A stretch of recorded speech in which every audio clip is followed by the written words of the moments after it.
The message from my mother-in-law came halfway through our Caribbean vacation. Wonderful news. I've solved all our problems. The business has been sold. No need to thank me. I'm Catherine Morgan, 35, and until that moment, I'd been enjoying my first real vacation in 5 years. My husband David and I had finally felt confident enough in our company's success to take 2 weeks off. Clearly, that had been a mistake. What does she mean? Sold the business? David frowned at my phone. Mom doesn't have the authority to sell anything. But Eleanor Morgan certainly thought she did. As the widow of the company's founder, she'd never accepted that her precious son had married a woman who'd ended up running Morgan Manufacturing more successfully than her late husband ever had. I quickly dialed our company's lawyer, Jack Thompson. Jack, what's happening at the office? Thank God you called. He sounded stressed. Your mother-in-law showed up with some guy named Robert Sullivan from Sullivan Industries. She's claiming she has the authority to sell as the founder's widow. They're in the conference room right now with their lawyers. I couldn't help but laugh. Eleanor had always underestimated me, always assumed I was just playing at being a CEO. She had no idea that when I married David 7 years ago, I'd already been planning for exactly this kind of power play. Put me on speaker in the conference room, I instructed Jack. It's time Eleanor learned a few things about modern business ownership. When Jack connected the call, I could hear Eleanor's imperious voice in the background. The papers are all drawn up. As James Morgan's widow, I have every right to. Actually, Eleanor, I interrupted smoothly, you don't have any rights to sell Morgan Manufacturing. Would you like to know why? The room went silent. I could picture Eleanor's face turning that particular shade of red it always did when I challenged her authority. Catherine, she said coldly, how nice of you to interrupt your vacation, but this doesn't concern you. This is Morgan family business. Interesting choice of words, I replied, because Morgan Manufacturing hasn't been Morgan family business for 5 years. The company was completely restructured when we modernized and expanded. Nonsense, Eleanor snapped. James left the company to me and David. James left his shares to you and David, I corrected her. Shares in the old company, which was dissolved when we formed Morgan Innovation Technologies, a completely separate legal entity, registered in my name. The silence that followed was deafening. I continued, Jack, please show everyone the company registration documents. You'll notice that Morgan Innovation Technologies is owned entirely by KDM Holdings, my personal corporation. Eleanor has no legal connection to the current company whatsoever. This is impossible. Eleanor's voice rose to a shriek. David, did you know about this? Of course he did, I said before David could respond. He's the CFO, he signed all the paperwork himself. I heard papers shuffling, then a male voice I didn't recognize, presumably Robert Sullivan, saying, Mrs. Morgan, is this true? Do you have any actual authority to sell this company? Eleanor stammered. Mr. Sullivan, I said professionally, I apologize for any confusion. While we're not currently interested in selling, if you'd like to discuss potential business partnerships, I'll be happy to meet with you when I return from vacation. That would be appreciated, Sullivan replied, sounding both embarrassed and impressed. Clearly, I've been misled about the ownership situation. Eleanor, I continued, I suggest you leave the office now. We can discuss your unauthorized attempts to sell company assets when I return. Jack, please escort Mrs. Morgan out and ensure she turns in any keys or access cards she may have. You can't do this to me, Eleanor protested. This is my family's company. No, Eleanor, it's my company. The company I built from the struggling manufacturing plant your husband left behind. The company I transformed into a modern technology leader. The company you tried to sell without having any legal right to do so. I could hear her spluttering with rage, but I wasn't finished. And since you're so interested in family business, let me share some news we were planning to announce when we returned. David and I are expecting, so the company's future leadership is secure, without any need for your interference. The sound of a chair crashing suggested Eleanor hadn't taken that news well. David squeezed my hand, grinning. We'd been keeping the pregnancy secret, planning a proper announcement, but Eleanor's power play had forced my hand. Jack, I added, please make sure everyone signs non-disclosure agreements before leaving. And Eleanor, check your email. You'll find a formal letter revoking your honorary board position and any remaining social privileges associated with the company. After ending the call, I turned to David. Well, that's one way to tell your mother she's going to be a grandmother. He laughed, but his eyes were serious. You know she's going to make our lives hell when we get back. She can try, I shrugged, but she's finally going to learn that her old-fashioned ideas about family business don't work in the modern world. back in our beach villa. I pulled up the company's security cameras on my laptop. Eleanor was being escorted out, her designer handbag clutched like a shield, her face a mask of fury. Robert Sullivan and his lawyers followed, looking somewhat shell-shocked. "Should we go back early?" David asked, watching over my shoulder. "Absolutely not," I replied. "Jack can handle everything, and Eleanor needs time to realize that her power plays don't work anymore." But of course, Eleanor Morgan wasn't going to go quietly. By that evening, she'd already launched her counterattack, sending a mass email to company employees about how her beloved daughter-in-law had stolen the family business. I forwarded the email to our PR team with 2 words: handle it. Within an hour, our official corporate social media channels posted a simple statement: Morgan Innovation Technologies clarifies that recent claims about company ownership are incorrect. Our corporate structure has been a matter of public record since our formation 5 years ago. We look forward to continuing our mission of technological innovation under our current leadership. The responses from employees were overwhelming: messages of support, stories about how the company had improved under my leadership, even old photos showing the transformation from the struggling factory I'd inherited to the modern technology campus we'd built. "They're on your side," David noted, reading the messages. "They remember what it was like before." I did too. When I'd first arrived at Morgan Manufacturing as a young MBA graduate married to the founder's son, the company had been hemorrhaging money, stuck in outdated manufacturing processes while the world moved toward technology-driven solutions. James Morgan, David's father, had been a good man but a stubborn one. He'd refused to change with the times, insisting that the old ways were best. Eleanor had encouraged that stubbornness, proud of her husband's traditional values. But I'd seen the potential. With David's support, I'd started small, modernizing one production line, then another, introducing new technology, retraining workers instead of laying them off. By the time James passed away 3 years into my tenure, the company was already transforming. Eleanor had fought me every step of the way. When James left his share split between her and David, she'd assumed she would control the company's future. She hadn't counted on my foresight in creating a new corporate entity, transferring all assets to a company she had no claim to. "Your mother never understood modern business," I told David as we walked along the beach that evening. "She thought marriage gave her ownership rights, that being the founder's widow meant something in corporate law. She thought being a Morgan meant more than being competent." David agreed. "That's why Dad's company was failing before you came along." My phone buzzed with another update from Jack. Eleanor had tried to call an emergency board meeting, only to discover that her honorary board position had already been revoked. She'd then tried to access company bank accounts, forgetting that her access had been removed years ago. "Should we be worried about legal challenges?" David asked. I shook my head. "Everything was done legally, with full documentation. Your father even signed off on the restructuring before he died. He knew the company needed to change to survive." "Mom never forgave him for that," David remembered, "for admitting you were right about modernizing." The next few days brought more attempts at disruption. Eleanor tried to contact major clients, but they'd all signed contracts with Morgan Innovation Technologies, not the old Morgan Manufacturing. She attempted to rally old employees, only to find that most preferred the better pay and conditions under the new company. By the time we returned from vacation, Eleanor had finally realized the extent of her powerlessness, but she had one last card to play: family loyalty. She was waiting in our driveway when we arrived home, looking every inch the wounded matriarch. "David," she called out, ignoring me completely, "are you really going to let her destroy your father's legacy?" David sighed, setting down our bags. "Mom, Catherine didn't destroy Dad's legacy, she saved it. The company was dying, she turned it around, made it successful again. That's what Dad wanted." "By stealing it from the family?" "By modernizing it," I corrected her. "By creating a new company that could compete in today's market. The old Morgan Manufacturing doesn't exist anymore, Eleanor. It couldn't survive in the modern world. Just like you can't survive in the modern business world," David added gently. "Mom, it's time to accept that things have changed." Eleanor's face crumpled. "But what am I supposed to do now? This company was my life."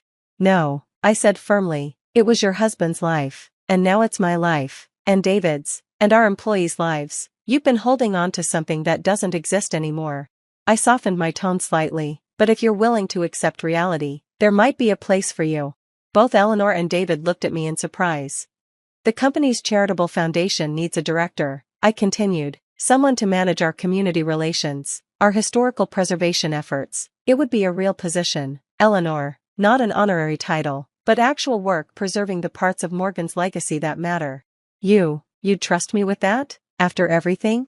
Trust is earned, I replied. You'd start small, prove yourself, just like I did when I first joined the company. But yes, if you're willing to work within the modern structure, there's a place for you.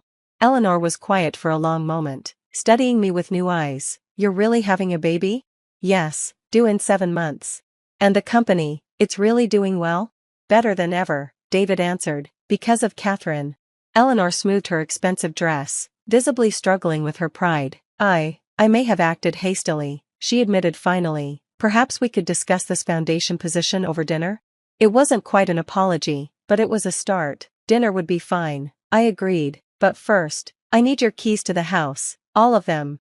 She handed over her keys without argument. Progress, of sorts. As she drove away, David turned to me. The foundation job? Really?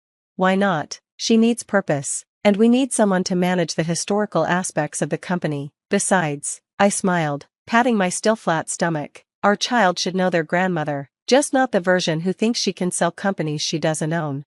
Over the next few months, Eleanor slowly adapted to her new role. The foundation work suited her. She had a genuine passion for preserving industrial history, and her social connections proved valuable for fundraising. The attempted sale became a running joke in company meetings. Remember that time Eleanor tried to sell the company from a golf course? Executives would chuckle. Even Eleanor learned to laugh about it, eventually. When our daughter was born, named Jamie, after David's father, Eleanor was there, hovering anxiously in the waiting room. She brought a gift, the original Morgan Manufacturing sign from the old factory. For the Foundation Museum, she explained, to remind us where we came from, even as we move forward. I hung the sign in my office, next to our current company logo, a daily reminder that progress doesn't mean forgetting history, it means building on it, improving it, making it relevant for the future. Eleanor never again tried to interfere with company operations. Instead, she threw herself into the foundation work, creating educational programs about industrial history and technological innovation. She even started a scholarship program for young women in business leadership. I was wrong about you, she told me at Jamie's first birthday party. I was so focused on preserving James's legacy that I couldn't see you were actually fulfilling it, making it better than he could have imagined. The company's success is his legacy, I replied, just not in the way you originally thought. A year after the failed sale attempt, Robert Sullivan approached us again, this time through proper channels, about a potential partnership. We ended up collaborating on a major technology project, with Eleanor's foundation documenting the merger of old and new manufacturing techniques. The story of Eleanor's attempted sale became part of company lore, a reminder that success in modern business requires more than just family names and traditional thinking. It requires innovation, adaptation, and sometimes, the courage to create something entirely new from the foundations of the old. As for me, I kept the emails and documents from that vacation incident, stored safely in my office, not as ammunition, but as a reminder that family businesses are about more than just business or family, they're about legacy, growth, and the wisdom to know the difference between preserving what matters and letting go of what doesn't. Jamie's now learning to walk through the halls of Morgan Innovation Technologies, watched over by employees who remember both the old company and the new. She'll grow up understanding that true legacy isn't about holding on to the past, it's about building a better future. And Eleanor? She finally found her place in that future, not as the controlling force she once tried to be, but as the keeper of our history, helping bridge the gap between what was and what could be.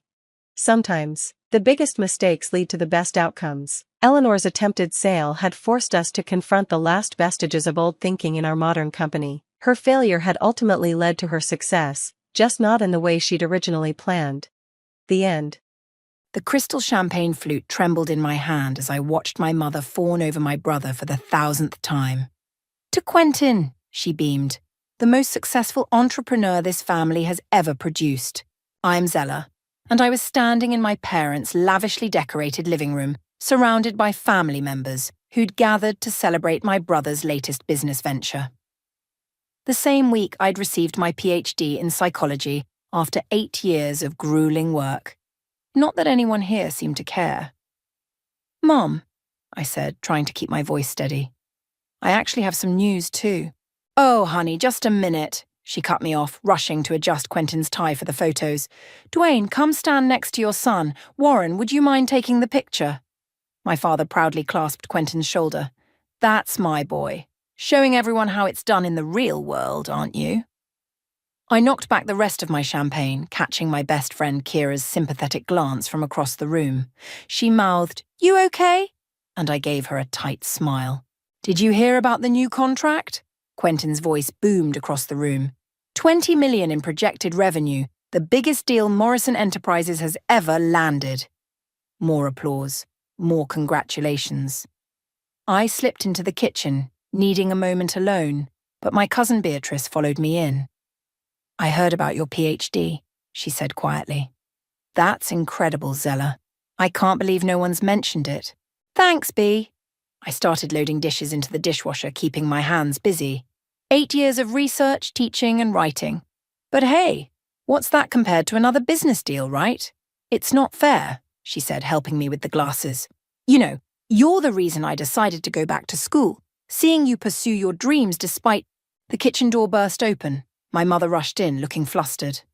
Zella, where are those petit fours I asked you to arrange? Everyone's waiting. Mom, I actually wanted to tell you about... Not now, sweetie. Your brother's about to give a speech about his new venture. Come on, both of you. Back in the living room, Quentin stood in the centre, commanding attention like always. I positioned myself near the back next to Kira, who squeezed my hand. The Morrison name has always stood for excellence, Quentin began, raising his glass. And today, I'm proud to announce...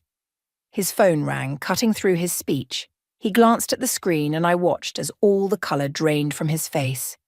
Excuse me, he muttered, stepping away. Through the window, I could see him pacing on the patio, gesturing frantically. Everything okay? Our father called out. Quentin burst back in, his perfectly tailored suit suddenly seeming too tight. I have to go, he announced, grabbing his keys. Emergency at the office. But son, the celebration? Dad started. I said I have to go, Quentin shouted, making everyone jump. He stormed out, leaving a stunned silence in his wake. Warren, my parents' longtime friend, cleared his throat. Perhaps we should all call it a night. As guests began filtering out, I overheard my mother whisper to my father, Dwayne, did you see his face? Something's wrong. I'm sure it's nothing, Dad replied, but his voice lacked conviction. He's handled bigger crises before. I gathered my things, ready to escape when my mother finally noticed me. Oh, Zella, be a dear and help clean up before you go. Actually, Mom, I've been trying to tell you all evening. I successfully defended my dissertation last week. I'm officially Dr. Morrison now.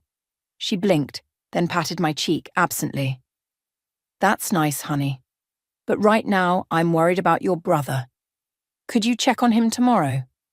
I stood there watching them huddle together, discussing Quentin's abrupt departure, my achievement already forgotten. Kira appeared at my side, car keys in hand. Come on, Dr. Morrison, she said loudly enough for my parents to hear. I'm taking you out for a proper celebration. As we walked out, I caught a glimpse of my reflection in the hallway mirror, shoulders squared, head high, despite the familiar ache in my chest. Something about Quentin's exit felt different this time, like a shift in the air before a storm. I didn't know it then, but that night would mark the beginning of a change none of us saw coming. Sometimes karma takes its time, but when it arrives with a vengeance. 3 days after the disastrous family gathering, my office phone rang. I was grading papers when my mother's number flashed across the screen. Zella, are you sitting down? Her voice trembled. It's about Quentin. I set down my red pen. What happened? Everything's gone. The company, it's bankrupt. He took risks. Massive risks. The investors are threatening legal action. She broke into sobs. Your father's beside himself. The news shouldn't have given me satisfaction, but I'd be lying if I said it didn't. Where's Quentin now? He's not answering our calls. Your father and I, we need help. Of course they did. I leaned back in my chair, staring at the psychology degrees hanging on my wall. What kind of help, Mom? Financial, she whispered, as if the word itself was shameful. We put everything into his business. Our retirement fund, the house equity. Everything. I gripped my desk. Are you telling me you mortgaged the house to fund his ventures? He promised it was foolproof, she defended. He showed us the projections, the plans. A knock at my office door interrupted us. My colleague wanted to remind me about the department meeting, but I waved her away. How much? I asked. The number she quoted made me glad I was sitting down. We wouldn't ask, she added quickly, but you're the only one with a stable, what do you call it, academic position? Tenure-track professorship, Mom. I'm a university lecturer with a PhD.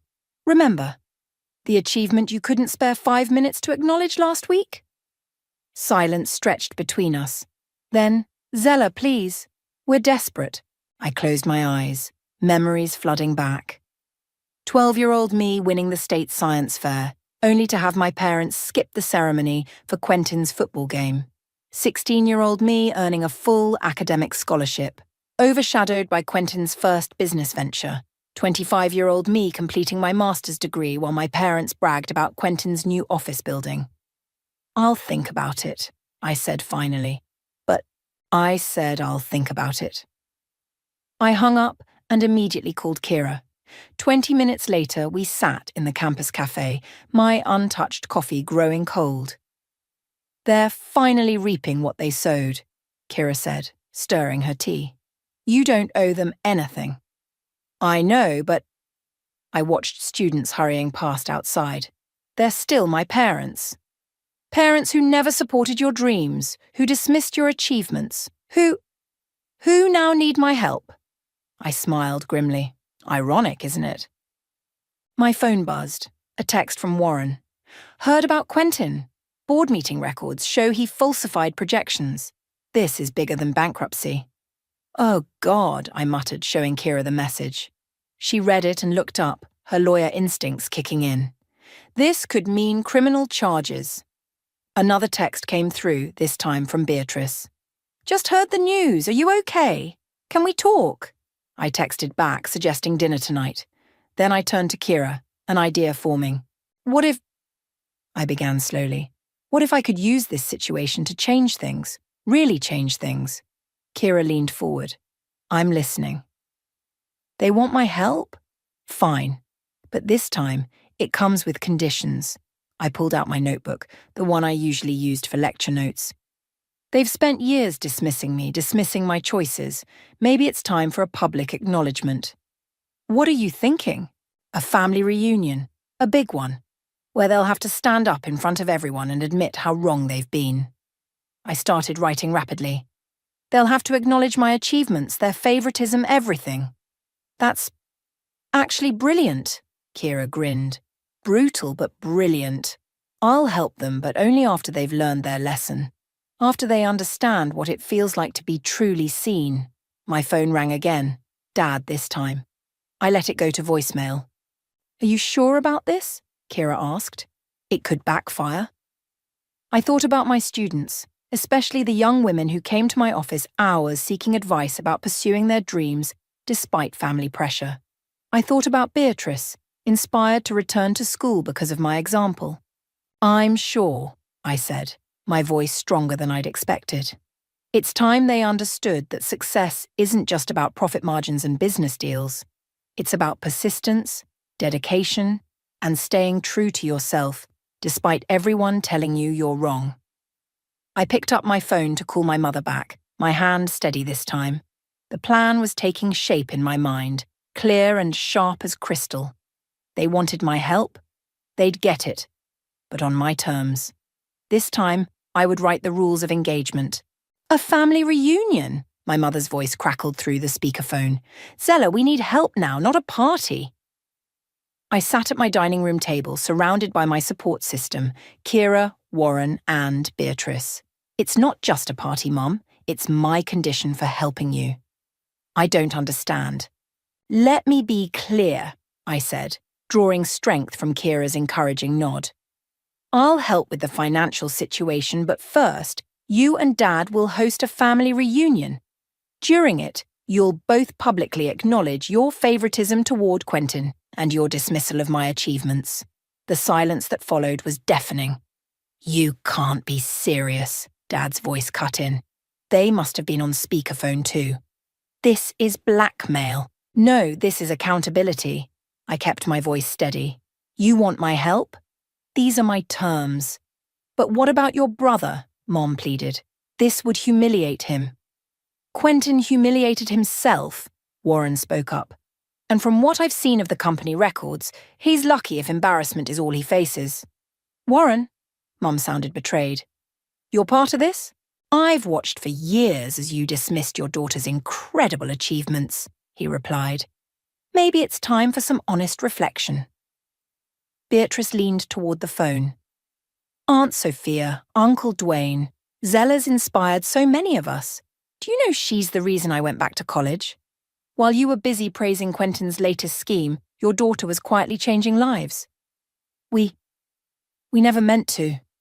Mum's voice wavered. "To what?" I pressed. "To make me feel worthless?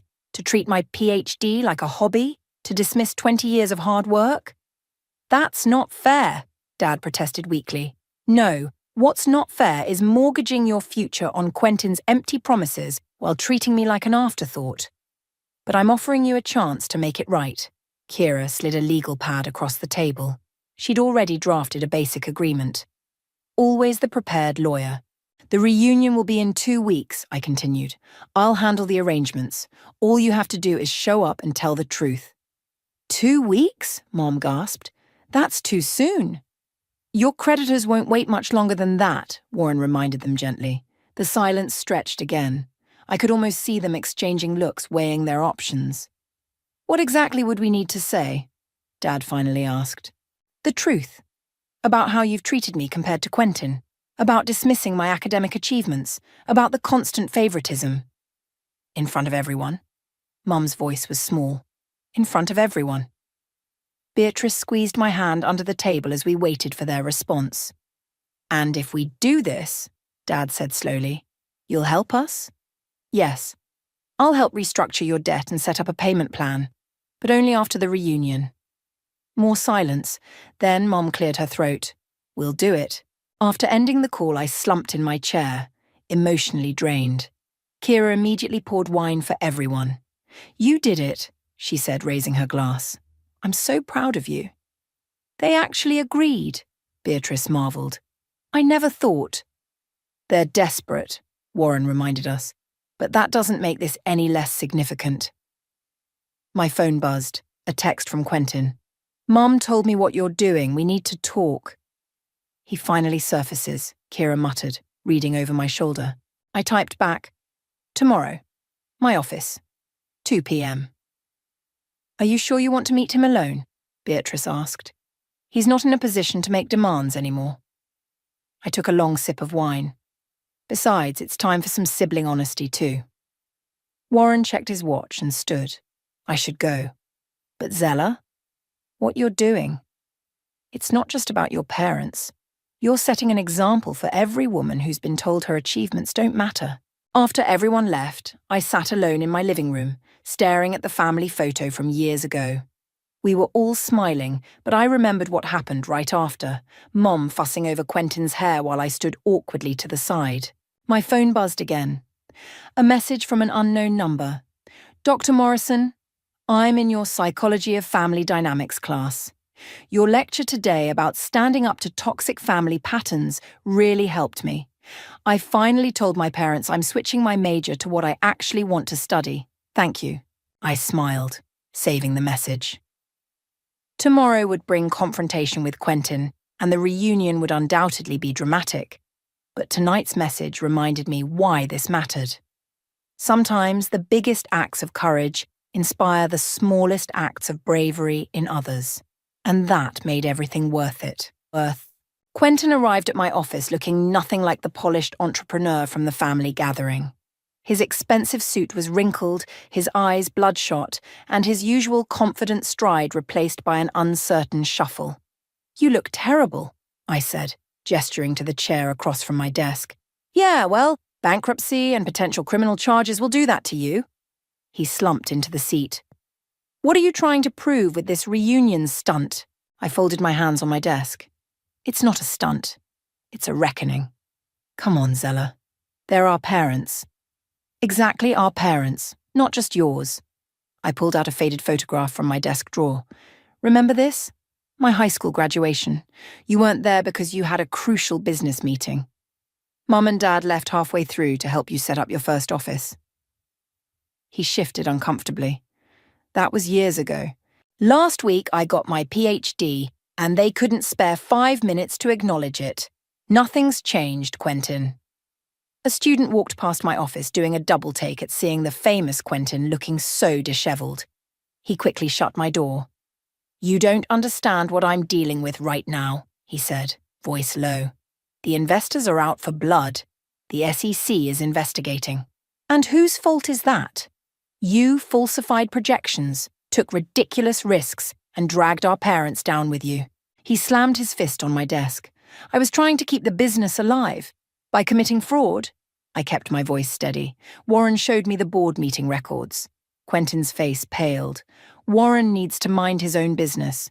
Mom and Dad's retirement fund was your business. Their house was your business. You made it everyone's business. He ran his hands through his unkempt hair.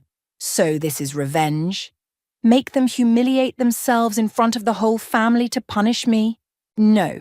I stood up, walking to my window. This is about truth, about consequences, about years of them treating your mistakes as more valuable than my achievements. You're going to destroy them. They destroyed themselves when they put all their eggs in your basket without even looking at mine. I turned back to face him. Did you know Beatrice went back to school because of me? That my students write to me about finding courage to pursue their dreams? That's different. Why? Because it doesn't come with a profit margin? Because it doesn't fit their definition of success? A knock at my door interrupted us. My department head poked her head in. Dr. Morrison, sorry to interrupt, but your guest lecture starts in 15 minutes. Thank you, I smiled. I'll be right there. After she left, Quentin stood up. You've made your point, but this reunion, it's cruel. Cruel was watching them drain their savings for your ventures while telling me my education was a waste of time. Cruel was sitting through countless family dinners hearing about your latest deal while they ignored my publications and research. They love you, he protested weakly. They love you more, and now they're going to admit it. I gathered my lecture materials. The reunion is happening, Quentin. Be there or don't, for once you're not the center of attention. He moved to the door, then paused. You know what's ironic? All those years, I was jealous of you. I nearly dropped my books. What? You knew exactly what you wanted, worked for it, built something real. He laughed bitterly. I just kept chasing bigger deals, trying to live up to their expectations. Look where that got me. Before I could respond, he was gone, leaving me standing in my office with those words echoing in my head. My phone buzzed. A text from Mom. The invitations arrived. Are you sure about this? Another from Beatrice. Just got the reunion invite. You're so brave. I'm with you all the way. And one from Warren.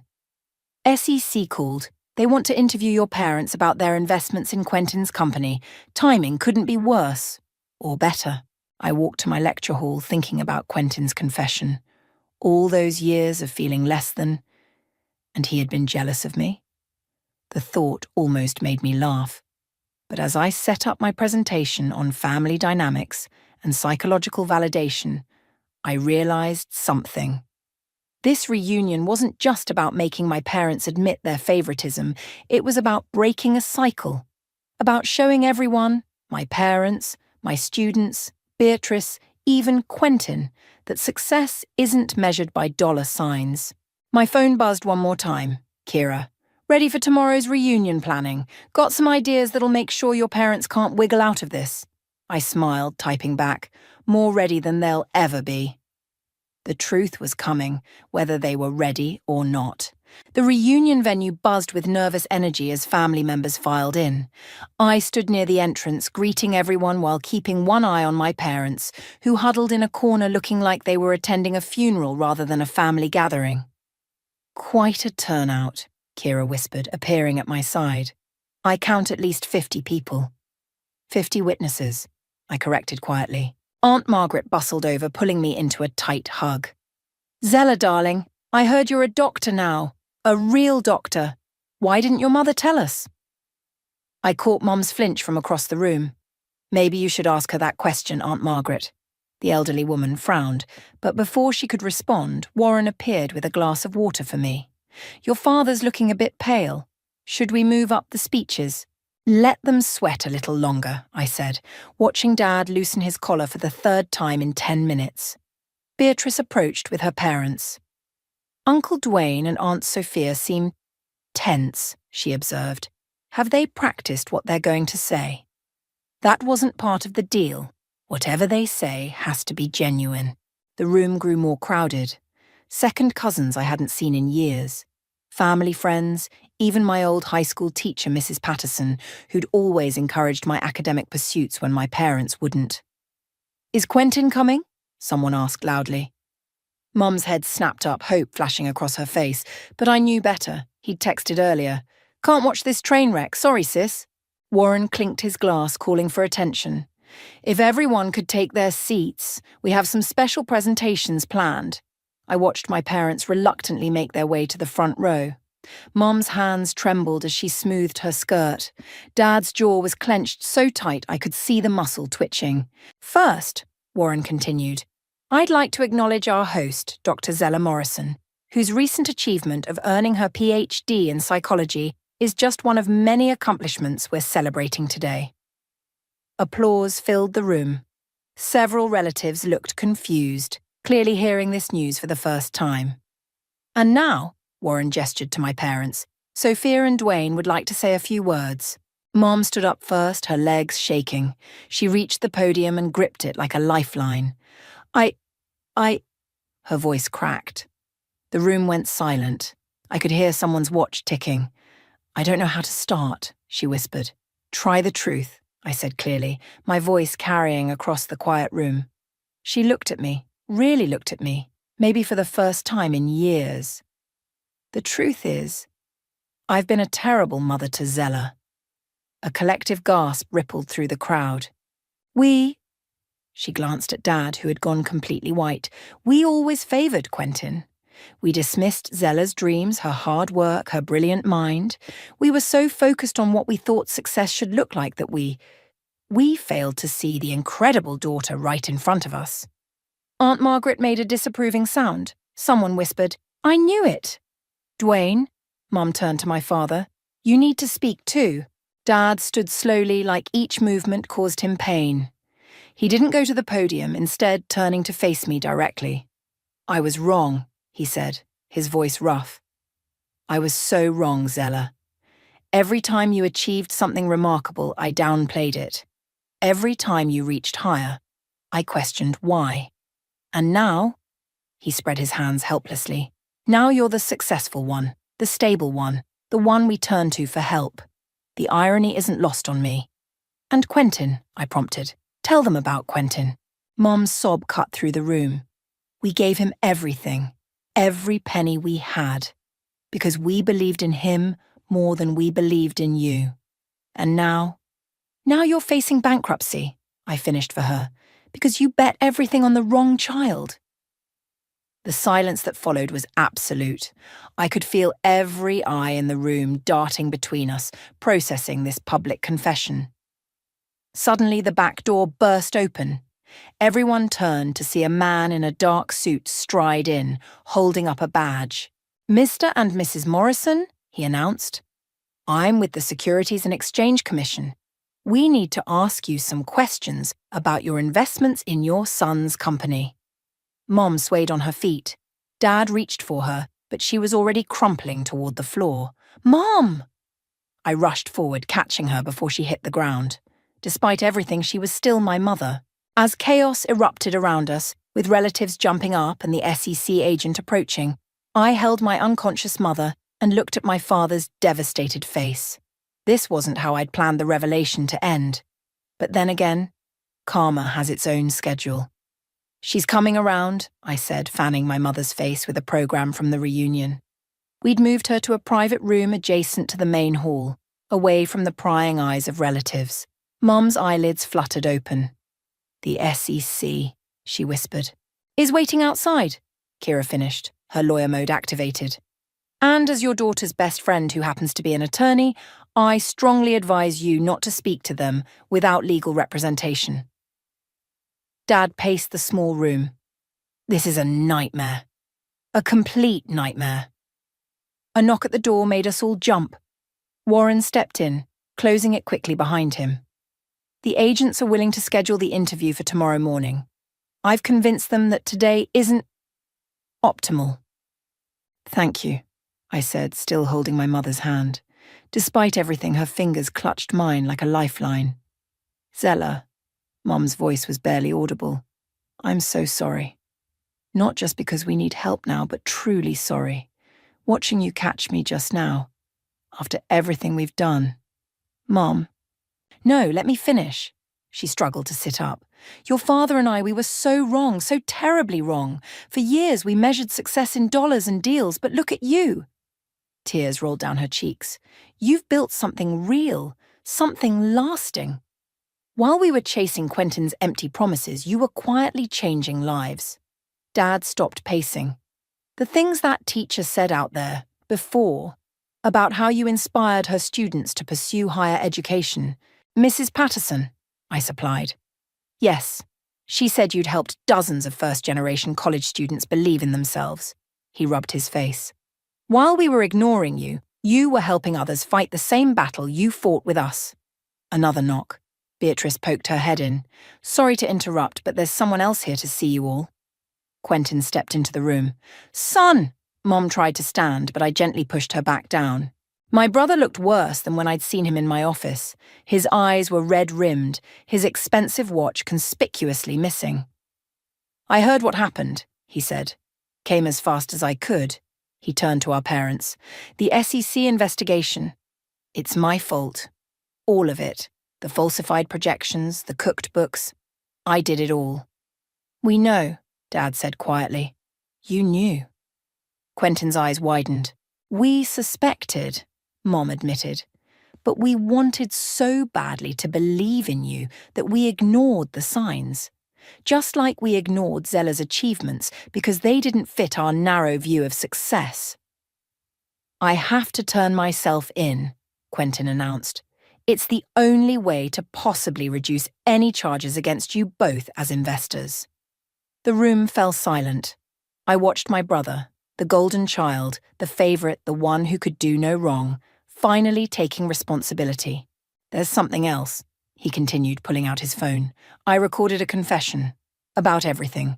The fraud, the fake projections, how I pressured you both to invest. I'm sending copies to the SEC and the prosecutor's office. Quentin, no, Mom started. Yes, Mom. For once in my life, I'm going to do the right thing. He looked at me. Zella, I know it's too late, but I'm proud of you. You're the strongest person I know. Tears pricked my eyes, but I blinked them back. It's not too late for honesty, Quentin. It's never too late. Warren cleared his throat. The guests are waiting. They'll want to know what's happening. I'll tell them, I said, standing. No, Mom grabbed my hand. We'll tell them. Your father and I, the whole truth this time, about our favoritism, about Quentin's business, about how we failed you. No more hiding. Dad nodded. We owe you that much. And more. As they prepared to face the crowd again, Kira pulled me aside. Are you okay? I watched my family, my broken, flawed, finally honest family, gathering their courage. I think I will be. This isn't how I planned it, but maybe it's better. Real change doesn't come from carefully scripted confessions. Dr. Morrison? Mrs. Patterson appeared in the doorway. Your cousin Beatrice is out here telling everyone how you inspired her to go back to school. There are others who want to share similar stories. I smiled. Tell them to wait. My parents have something to say first. As we filed back into the main hall, I caught sight of my degrees hanging on the wall at home in my mind's eye. They weren't just pieces of paper anymore. They were proof that sometimes the greatest success comes from staying true to yourself, even when those who should believe in you don't. And sometimes, just sometimes, they finally learn to believe. The next morning, I sat in Kira's law office watching my parents sign paperwork for their legal representation. The SEC interview was scheduled for 2 hours from now. Just remember, Kira explained, sliding another document across her desk. Stick to the facts. Quentin's confession helps your case, but we need to establish that you were victims of his fraud, not willing participants. Mum's hand shook as she signed. Will they arrest him? Most likely, Kira said gently. But his cooperation will work in his favor. A knock at the door interrupted us. Warren entered, holding a stack of financial documents. I've gone through everything. The good news is there's a clear paper trail showing Quentin acted alone in falsifying the projections. And the bad news? Dad asked.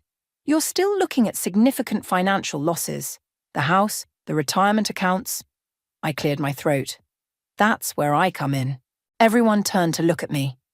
I've spoken with my bank. I can take out a loan against my tenure position. It won't cover everything, but it'll keep you from losing the house. Zella. No, Mum protested. After everything we've done. I'm not doing it for free, I interrupted. I have conditions. Dad straightened in his chair. Name them. First, you'll both attend therapy, regular sessions to work through your favoritism issues and repair our relationship. They nodded. Second, you'll start attending my guest lectures at the university. I want you to really understand what I do, not just dismiss it as playing teacher. Of course, Mum whispered. And third, I pulled out a brochure from my bag. There's a mentorship program I run for first-generation college students. Many of them face the same biases I did from their families. You're going to help me expand it. Help you? Dad looked confused. By sharing your story.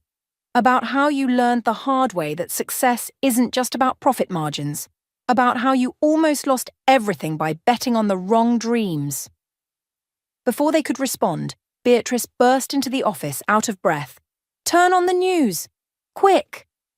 Warren grabbed the remote, flicking on Kira's office TV. There was Quentin being led out of the FBI building in handcuffs. The headline scrolled beneath, Local entrepreneur surrenders to authorities, confesses to investment fraud. Oh, God! Mum covered her face. But wait! Beatrice pointed. Look who's with him. The camera panned to show Quentin's lawyer speaking to reporters. My client has taken full responsibility for his actions and is cooperating fully with authorities. He wants to make it clear that his investors, including his parents, were victims of his deception. He really did it, Dad murmured. He's protecting us. Maybe he learned something too, I said quietly. My phone buzzed. A message from Mrs. Patterson. Your story has gone viral in our education circles.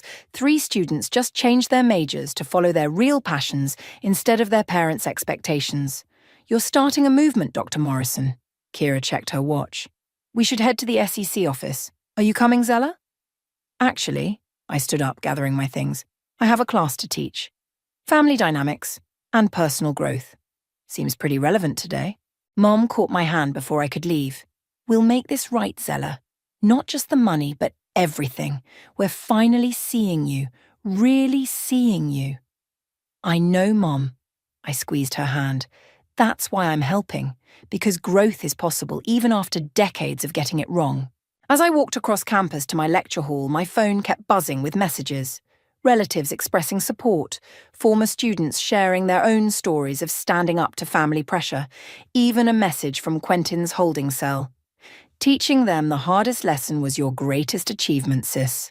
I stepped into my classroom, where eager faces looked up at me. Today's topic felt different, personal, real. Good morning, I began, writing on the board. When family dynamics shift, the power of truth and consequences. A student raised her hand. Dr. Morrison, we saw the news about your brother, and we heard about what happened at your family reunion. Would you share your story with us? I looked at their faces. Young people struggling with their own family expectations and pressures, each one carrying their own dreams that might not match their parents' visions. Yes, I said, setting down my notes, because sometimes the most important lessons come from our hardest moments. And sometimes, the greatest act of love is holding people accountable for their mistakes. The room fell silent, ready to learn from a story that was still unfolding, but finally moving in the right direction. The autumn breeze rustled through campus as I walked with my mother toward the university auditorium. She clutched a program in her hands, reading it for the 10th time. Breaking Family Patterns, a discussion on academic achievement and parental expectations, she recited. I still can't believe you invited me to be a speaker. That's the point, Mom. Your perspective matters. Inside, the auditorium was packed. Faculty members, students, parents, and even some familiar faces from our family reunion filled the seats. Beatrice waved from the front row, sitting next to Warren and Kira. Ready? I asked Mom as we headed backstage. She smoothed her blouse nervously. What if they judge me? What if... They will, I said honestly. But they'll also learn from you. Dad was already waiting backstage, adjusting his tie. After 3 months of therapy sessions and attending my lectures, he looked different, lighter somehow. Your brother called, he said. Wanted to wish us luck. The house lights dimmed. I stepped out to the podium facing the crowd. Welcome, everyone. Today's symposium is about more than academic achievement. It's about understanding how family expectations shape us, break us, and sometimes, if we're brave enough, rebuild us. I gestured to my parents. Please welcome my mother, Sophia, and my father, Dwayne. 3 months ago, they stood before our family and admitted to years of favoritism and dismissing my academic achievements. Today, they're here to share what they've learned. Mom approached the microphone, her hands steady now. I used to think success had a specific look, business suits, profit margins, things you could count. I pushed those expectations onto my children, celebrating one while dismissing the other. But sitting in my daughter's lectures these past months, watching her change lives, she turned to me, tears in her eyes. I saw real success. Not in bank accounts, but in the faces of students who found courage through her story. In the letters from parents who learned to listen to their children's dreams. Dad stepped forward. We lost our retirement fund, nearly lost our house, backing what we thought was success. Meanwhile, our daughter built something priceless, a legacy of change and understanding. From the audience, a young woman stood up. Dr. Morrison's story gave me courage to tell my parents I'm switching from business to education. They're here today too. Another student rose. Her family dynamics research helped me understand my own parents' expectations. We're finally talking honestly. More people stood, sharing similar stories. Mum gripped the podium, overwhelmed by the impact of our family's journey. Beatrice joined us on stage, holding up her recently acquired master's degree acceptance letter. This is what happens when we break the cycle. When we redefine success. I watched my parents beam with genuine pride, not for the first time, but perhaps the most meaningful time. The mentorship program you helped expand, I told them, has tripled in size. Every story shared helps another family avoid our mistakes. And Quentin, someone asked from the audience, is serving his sentence, Dad answered, but he's teaching financial ethics to fellow inmates, finding his own way to make amends. After the symposium, as we gathered our things, Mom pulled me into a tight hug. I always thought I was teaching you about success, she whispered, but you taught me instead. We taught each other, I corrected. That's what family should do. Kira approached with a stack of business cards. 5 different universities want you to bring this symposium to their campuses.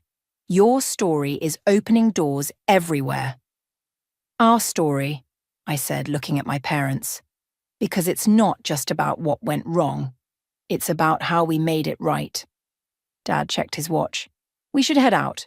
Got our therapy session in an hour. Actually, Mom said, I thought we might stop by that little cafe near your office first, Zella.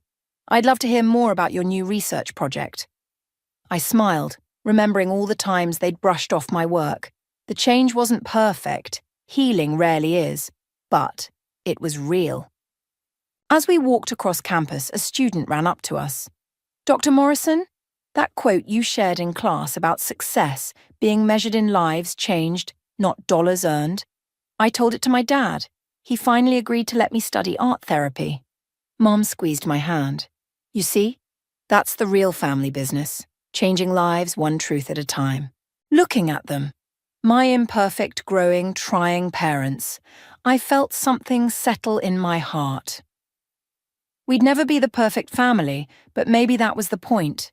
Sometimes the broken pieces, when honest about their cracks, fit together to create something stronger than before. And that was a success worth measuring. I always knew the day would come when I'd have to burn my family to the ground. I just didn't expect it to start with a notification from Credit Karma. My name is London, and I've spent 28 years being the family disappointment. The daughter who couldn't measure up to her brilliant brother Mason, future doctor and golden child extraordinaire. At least, that's what everyone thought. London, honey, could you at least try to look interested? Mom's voice cut through my thoughts at our weekly family dinner. We're planning Mason's graduation party. I stabbed at my overcooked chicken, forcing a smile. Sorry, just tired from work. Oh yes, your little accounting job. Mom waved her hand dismissively. Speaking of money, we'll need everyone to chip in for the party. It's going to be quite the celebration. Dad cleared his throat. Virginia, maybe we should... Abraham, please. Our son is graduating medical school. In Europe. This isn't the time to be stingy. I took a long sip of wine. How much? Well, we're thinking of renting the Grand Plaza Hotel ballroom, with catering, decorations, and the string quartet Mason requested. Mom pulled out a notebook filled with her meticulous planning. About 5,000 per person should cover it. I nearly choked. 5,000? Mom, that's insane. London, she snapped. Your brother has worked incredibly hard. He deserves this. Yeah, about that. I pulled out my phone, opening the email I'd received that morning. Funny thing happened today. I got a notification about a charge at some place called Club Paradiso in Madrid, 4,000 euros, on my credit. The room went silent. Mom's fork clattered against her plate. Must be a mistake, Dad mumbled, suddenly very interested in his green beans. That's what I thought too. So I called the bank. I looked directly at Mom. The charge was approved using my social security number and my maiden name, but I've never been to Spain. Mom's face tightened. Well, clearly there's been some identity theft. You should be more careful with your information, London.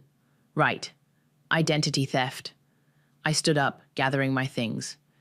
I should go. Big day at work tomorrow, counting all my little numbers. London, Dad called after me, but I was already heading for the door. In my car, I pulled up the Credit Karma app again. The Spanish club charge was just the beginning. There were credit cards I'd never opened, loans I'd never taken, all traced back to Madrid, where my perfect brother was supposedly studying medicine. My phone buzzed. A text from my cousin Yara. You okay? Aunt Virginia just called my mom ranting about you making a scene. I typed back. Remember when we were kids and you said Mason was full of shit? I think I finally have proof. 3 dots appeared, then, come over, bring wine, and screenshots of everything. As I drove to Yara's, another notification popped up. A new charge, this time from a luxury car rental in Barcelona. Under my name, of course. My whole life, I'd been the shadow to Mason's light. The practical accountant versus the brilliant doctor.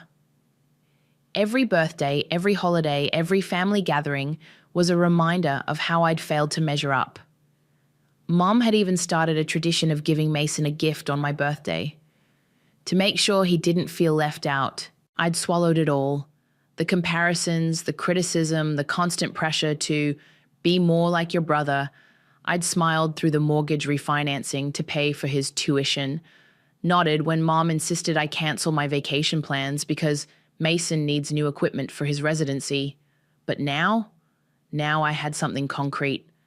Numbers don't lie. It's the first rule of accounting.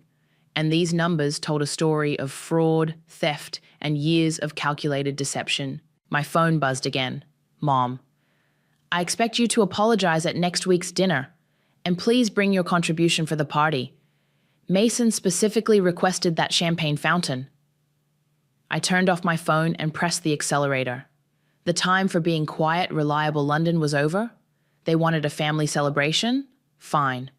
But this party was going to have one hell of a surprise ending.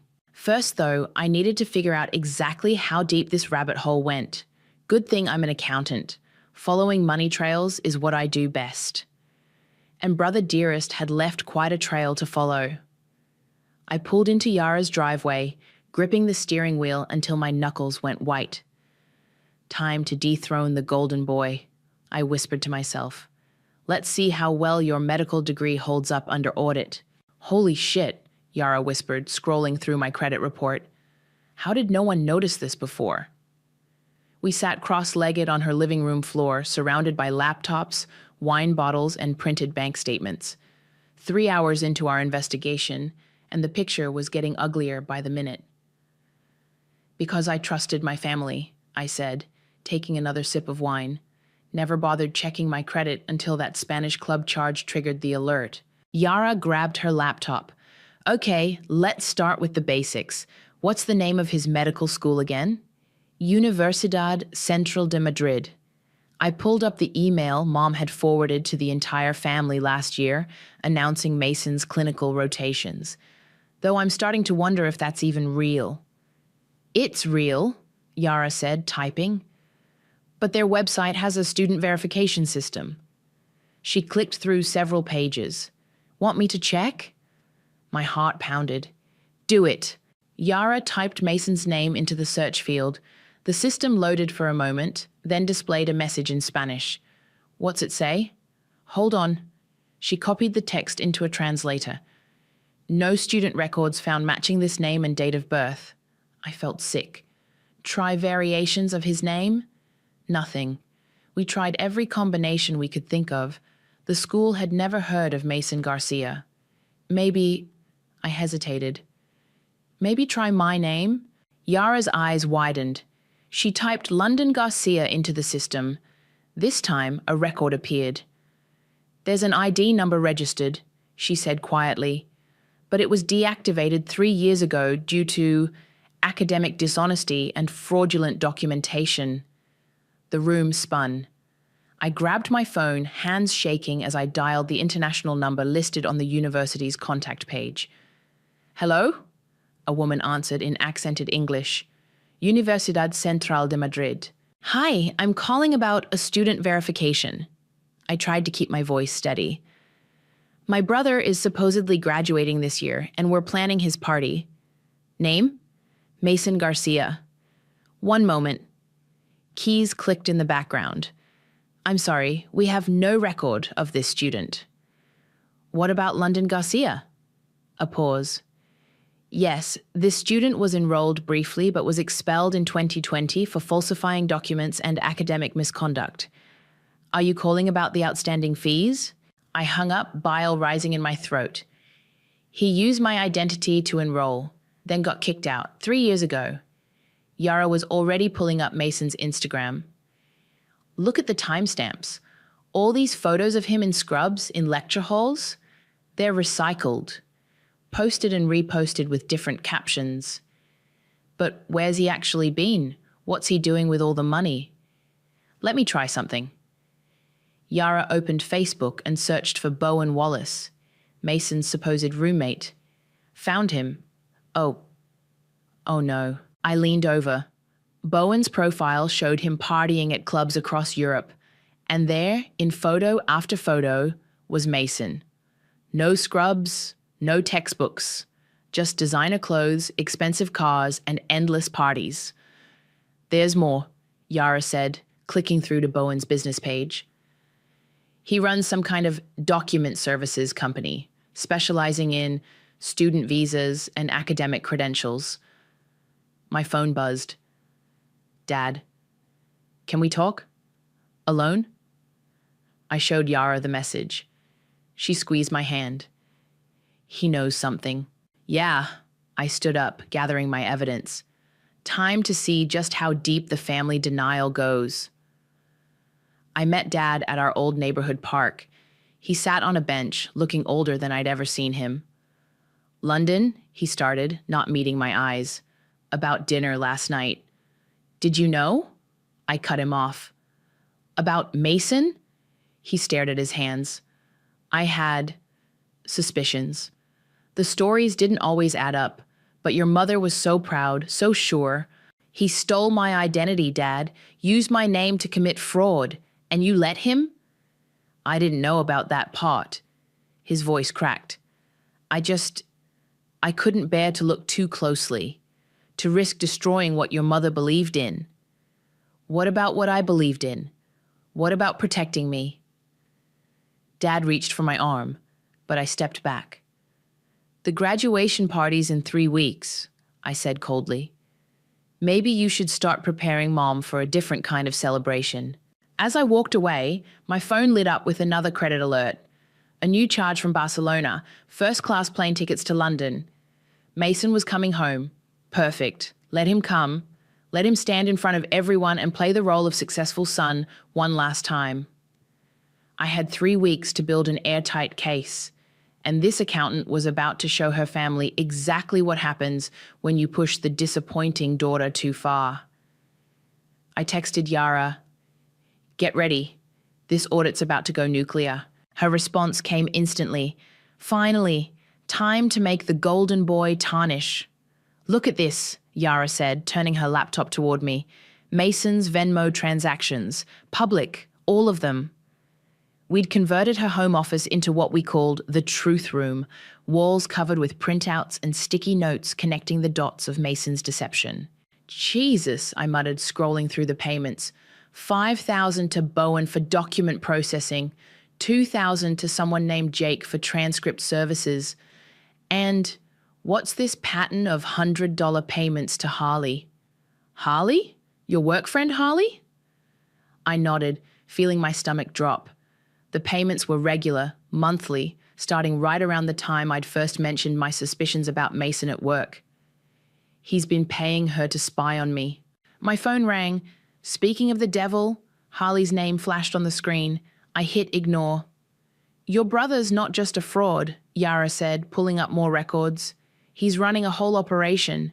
Look at his LinkedIn. He's got 3 different profiles under variations of his name, each claiming different credentials. Send me everything." I opened my laptop, logging into my old Gmail account to archive the evidence. That's when I saw it. An email Mason had forwarded to himself years ago. Subject line, "London's important documents." My hands trembled as I opened it. There it was, a scan of my social security card, birth certificate, and driver's license. I'd sent it to myself during a job application and never deleted it. "Found your starting point," Yara said grimly. "What's the plan now?" Before I could answer, my phone buzzed with a text from Mom. "Mason's flying in next week for a suit fitting. Isn't it wonderful? He's bringing his friend Bowen."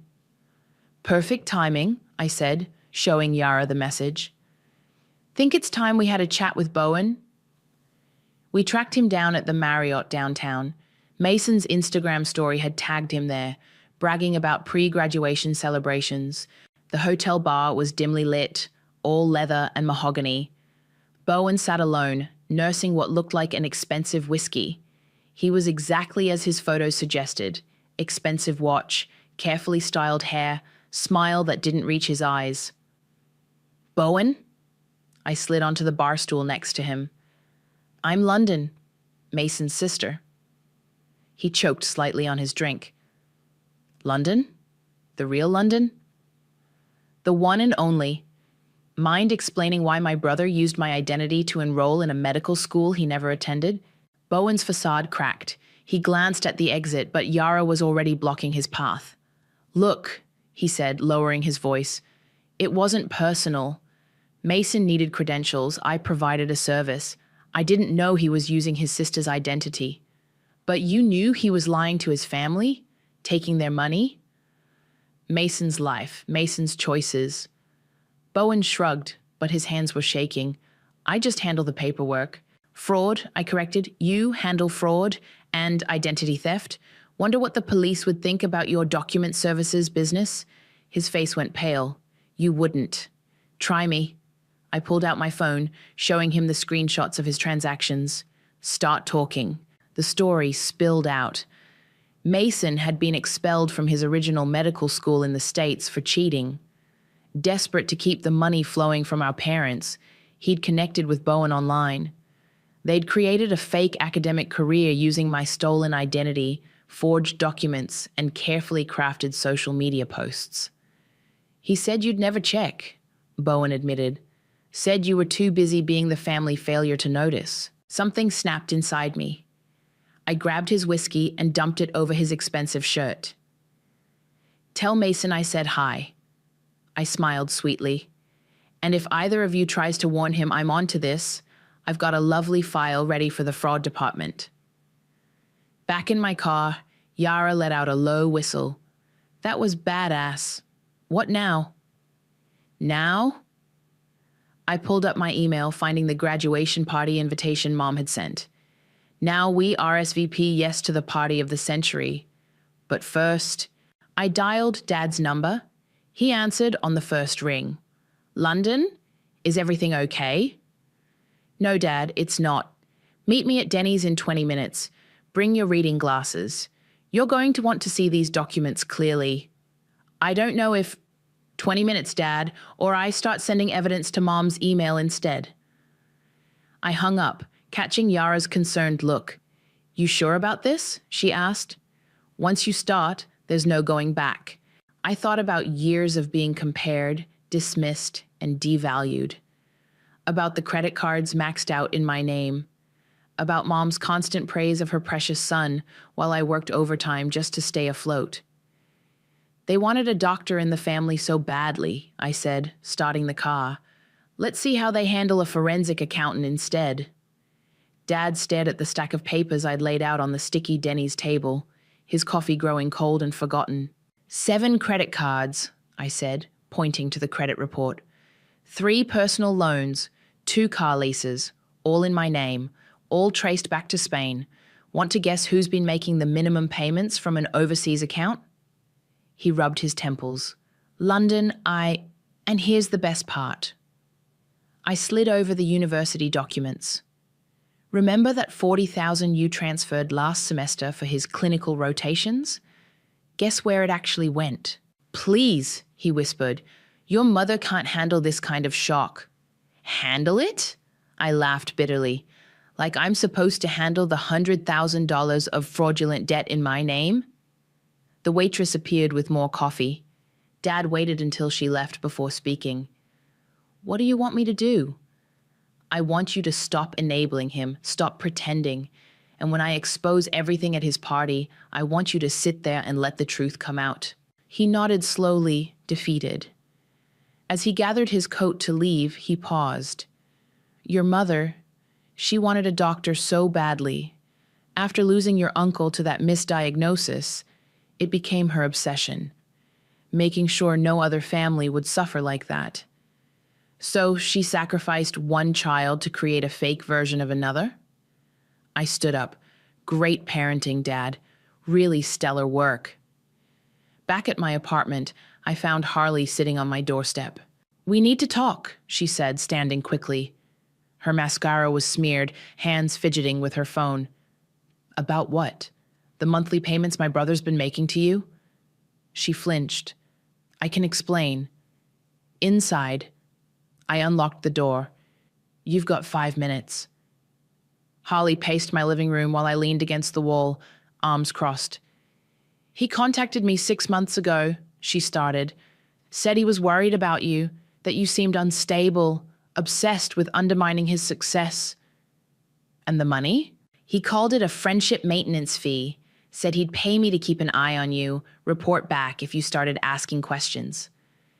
I pulled up her Venmo history on my phone. $100 a month to spy on your friend. Real nice, Harley. I needed the money. She wiped at fresh tears. My mom's medical bills. Mason said he'd help, said once he was practicing medicine. He's not a doctor. I threw my phone onto the couch. He's never been a doctor. He's a fraud who's been stealing my identity and lying to everyone. Harley went pale. What? Check your messages. I just sent you proof. Every document, every transaction, every lie. I opened my front door. Now get out. London, please. Out! After she left, I sank onto my couch, exhaustion hitting hard. My phone buzzed with a text from Yara. Mom's going crazy with party prep. Aunt Veronica's helping. They're calling it the celebration of the decade. I smiled grimly, opening my laptop to continue building my presentation. They wanted a celebration? I'd give them one they'd never forget. Another text came through, unknown number. I opened it and felt my blood freeze. Back off, little sister. You're not the only one with documents. Remember that DUI charge that mysteriously disappeared from your record 3 years ago? Would be a shame if the medical board found out about that while investigating your fraud claims. My hands shook as I called Yara. He's bluffing, she said after I read her the text. The statute of limitations. It's not about legal consequences, I cut in. It's about Mom. She'd never forgive a DUI. It would prove everything she's ever said about me being the screw-up. So what? You're going to let him win? I stared at the evidence spread across my coffee table. Years of theft, lies, and manipulation, reduced to paper trails and bank statements. No, I said finally. I'm going to beat him at his own game. What's the play? I pulled up the graduation party invitation, focusing on the line about the video tribute Mom was planning. They want a presentation celebrating Mason's journey? I smiled darkly. Let's give them one. With some bonus footage they weren't expecting. You're going to hijack the tribute video? Better. I opened my email, composing a message to Bowen. I'm going to let Mason hang himself. One last grand performance before the curtain falls. And the DUI threat? I thought about Mom's face when she praised Mason, about Dad's quiet complicity, about years of being the family shame. Can't shame someone who's already owned their mistakes, I said.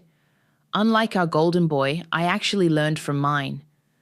My phone buzzed again, Mom requesting my contribution for the champagne fountain. Perfect. Let them drink up. They'd need it for what was coming. Perfect! Mom clapped her hands as the hotel staff positioned another flower arrangement. The roses match Mason's medical school colors exactly.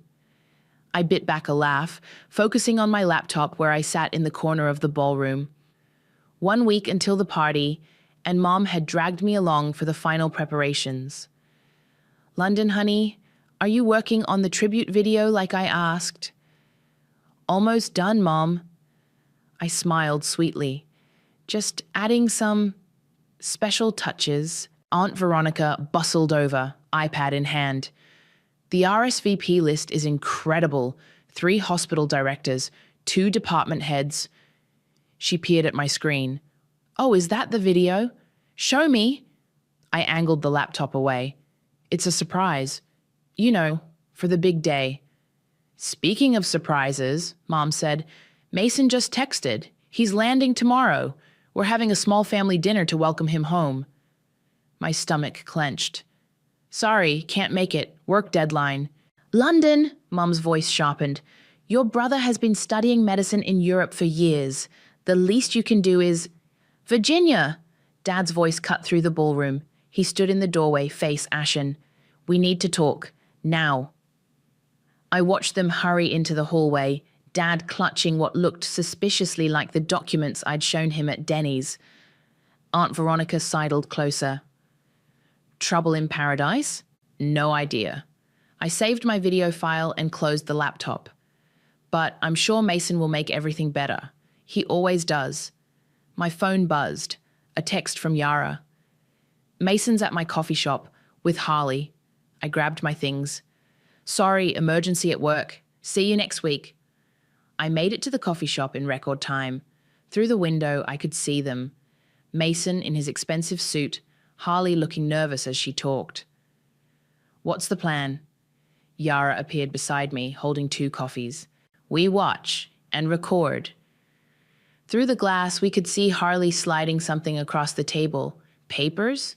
Mason checked them, then pulled out his wallet. Got it, Yara whispered, her phone capturing everything. Cash payment in exchange for documents. Very subtle, bro. My phone rang. Mom. I declined the call, but her text came through immediately. Your father is being ridiculous. Come home now. Family meeting. Go, Yara said. I'll keep surveillance here. I found them in the living room. Mom pacing, Dad slumped in his chair, a familiar stack of papers on the coffee table. Finally, Mom grabbed my arm. Tell your father he's being paranoid. These accusations about Mason are absurd. They're not accusations, I said quietly. They're facts, bank statements, legal documents, proof. Proof of what? Mason's voice came from the doorway. He stood there in his perfect suit, perfect smile, looking exactly like the successful doctor everyone believed him to be. Mom rushed to hug him. Mason, thank God you're here. Your father and sister are telling ridiculous stories. About what? He met my eyes over Mom's shoulder. About my credentials? Or about the money? About all of it, I said. Game over, Mason. He laughed, pulling out his phone. Speaking of games, sis, remember that night 3 years ago when you called me crying about hitting that parked car? The owner wanted to press charges for drunk driving but mysteriously decided not to? Mom went still. What is he talking about? Yeah, London. Mason's smile turned cruel. What am I talking about? I took a deep breath. I made a mistake, one I regret, but at least I didn't build my entire life on fraud and theft. London, Mom gasped. Let her talk, Dad said suddenly. For once in our lives, let's hear what London has to say. Mason's phone buzzed. He checked it, his smile faltering slightly. Problem? I asked innocently. Maybe Bowen warning you that the police are asking questions about your document services business? You're bluffing. Am I? I pulled out my own phone, showing him the video Yara had just sent, him paying off Harley in the coffee shop. Seems I learned something from you after all, big brother. Always keep receipts. Mom started to speak, but Mason cut her off. The party's in a week. You really want to do this? Destroy the family's reputation? The family's reputation? I laughed. You mean your reputation, your lies, your fraud. London? He said softly, dangerously. Last chance. Back off, or everyone learns exactly what kind of daughter they raised. I walked to the door, pausing to look back at my family. Mom's confusion, Dad's resignation, Mason's barely concealed panic. See you at the party, brother dear. I've put together quite a tribute. You might even say it's life-changing. The Grand Plaza Hotel ballroom sparkled with crystal and candlelight. A string quartet played softly in the corner, while waiters circulated with champagne. The projector screen loomed large at the front of the room, waiting. You sure about this? Yara whispered, adjusting my simple black dress. Once you push play... I'm sure. I checked my phone. Everything was queued up and ready. Where's Mason? Making his grand entrance in 10 minutes. Your mom's got it choreographed like a royal wedding. I scanned the room. Dad sat alone at a corner table, nursing what looked like scotch.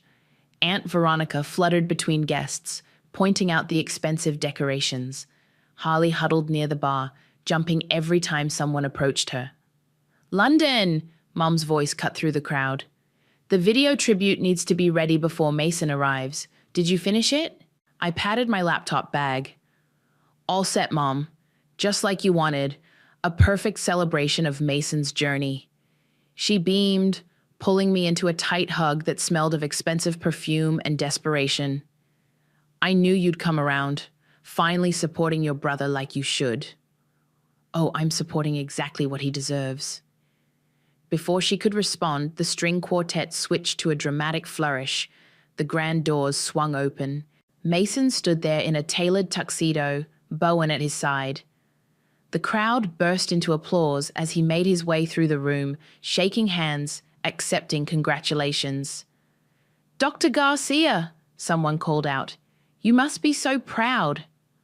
I caught Bowen's flinch at the title. He knew what was coming.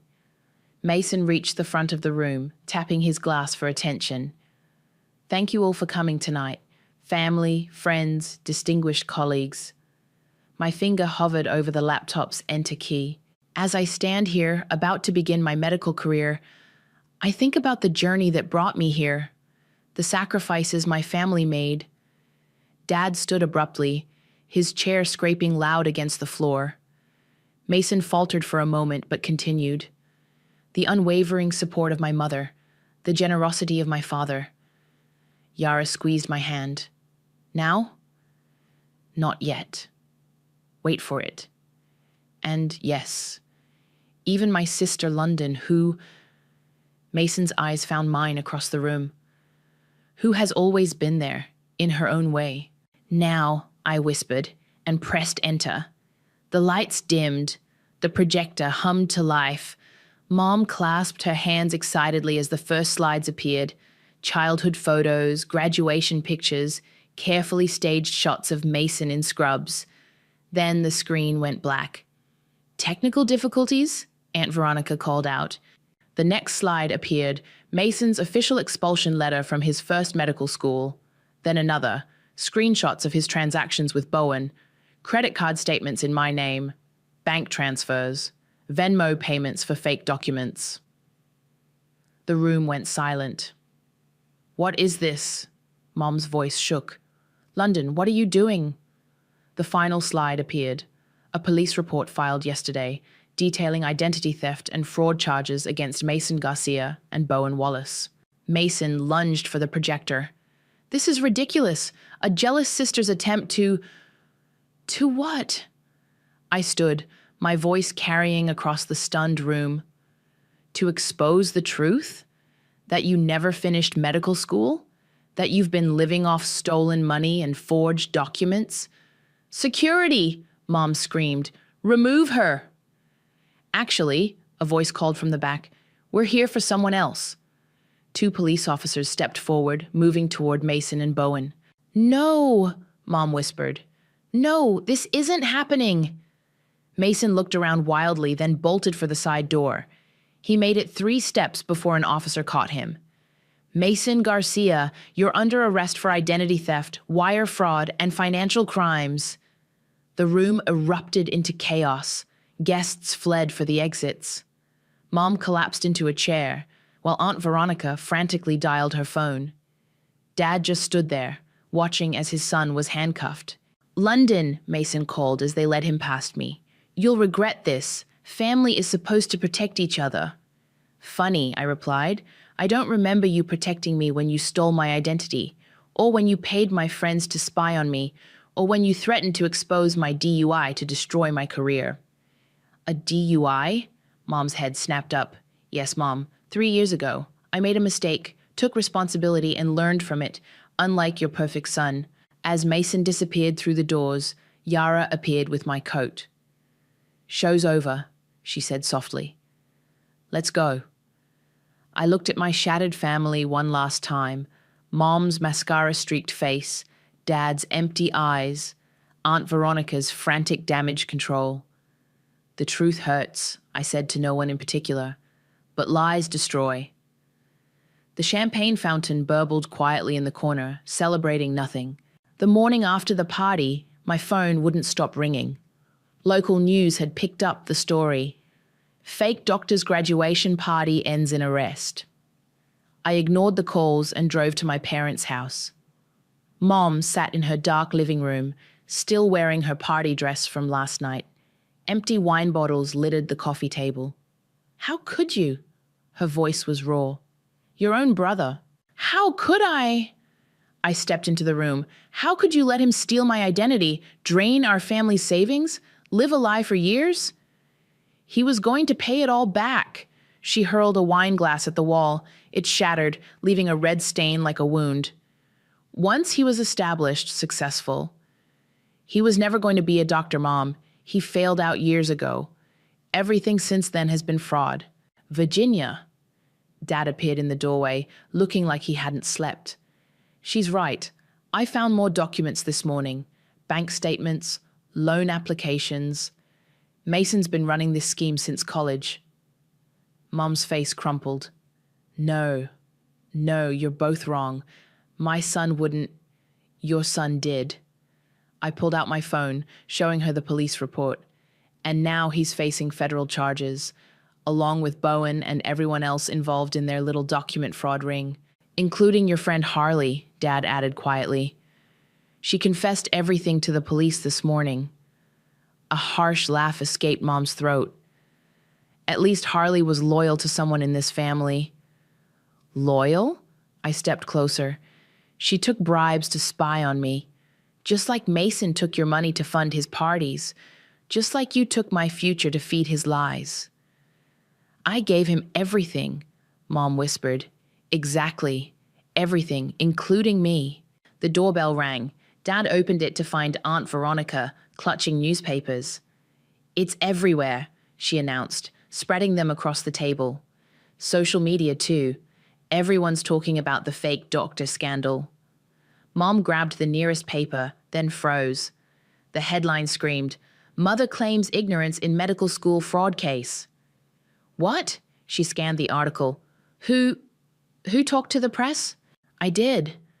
Dad's voice was firm. This morning. They needed to know you were a victim too, Virginia. That Mason fooled us all. Fooled us? Mom stood shakily. No, I knew something wasn't right. The stories that didn't match, the endless requests for money. I knew, but I couldn't. I couldn't let go of the dream. The room went silent. Even Aunt Veronica stopped her nervous fidgeting. You knew, I whispered. All this time? I wanted it so badly. Mom sank back down. A doctor in the family. Someone to prevent what happened to your uncle. I thought if I believed hard enough, supported him enough, you could force it to be true? I laughed bitterly. While destroying your actual children in the process? Children? She looked up sharply. You were fine. You had your little accounting job, your practical life. I was drowning in debt he created, working overtime to pay off cards he opened in my name, watching you praise him while treating me like a disappointment. Virginia, Dad cut in. Stop. Just stop. Mom's phone buzzed. Mason's lawyer, requesting bail money. She stared at it, then slowly set it face down. I can't fix this, can I? She whispered. No, I said, you can't. Aunt Veronica cleared her throat. The country club is suggesting we cancel our membership, temporarily, until this blows over. Mom buried her face in her hands. Her shoulders shook with sobs. I'm moving out, Dad announced suddenly. Taking some time at my brother's place. I need space to think. Abraham, please. Mom reached for him, but he stepped back.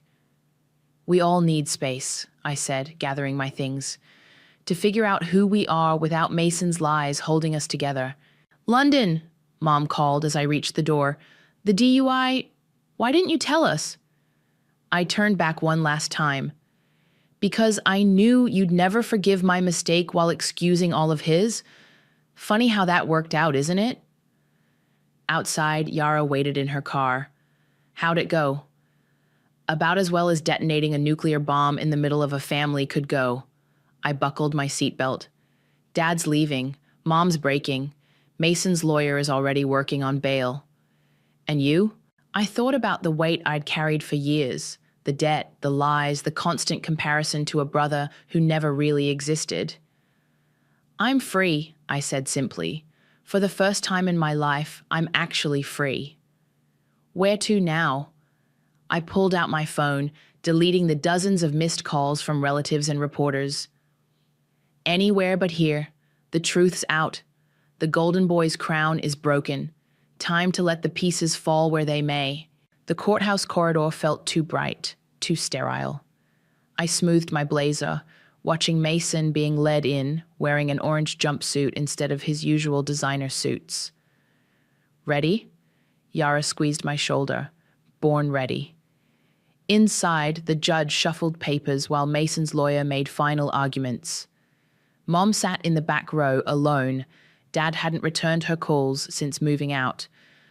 Aunt Veronica had mysteriously developed a sudden need to vacation in Florida.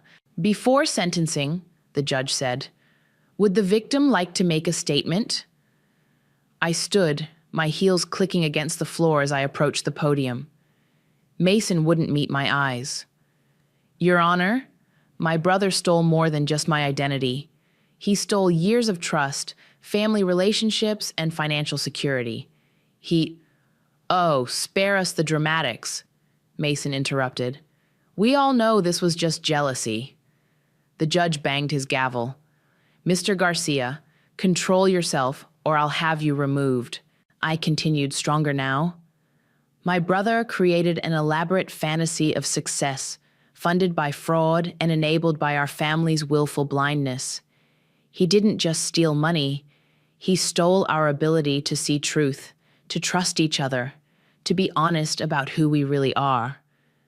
Mom made a small sound in the back of the courtroom. "I'm not asking for revenge. I'm asking for accountability, for recognition that no amount of family loyalty should excuse criminal behavior, that no parent's dreams should cost their children their futures." The judge nodded. "Thank you, Miss Garcia. Please be seated." The sentence came down hard. 5 years for fraud, identity theft, and running a document forgery ring. Bowen got 3 years. Harley took a plea deal for testimony. As they led Mason away, Mom rushed forward. "Wait, please just let me—" Mason turned, and for a moment I saw something real in his eyes. Fear, maybe even regret. "Mom," he said softly, "I'm sorry. Not for what I did, but for failing to become what you needed me to be." The guards continued moving. Mom stood frozen until a court officer gently guided her away. Outside, reporters swarmed us. I pushed through them to find Dad waiting by his car. "You did good in there," he said, hugging me awkwardly. "Want to grab coffee?" The diner was quiet, just us and a few truckers. Dad stirred his coffee endlessly. "I sold the house," he said finally. "Your mother's moving in with her sister temporarily. I'm keeping my apartment." "Dad, you don't have to."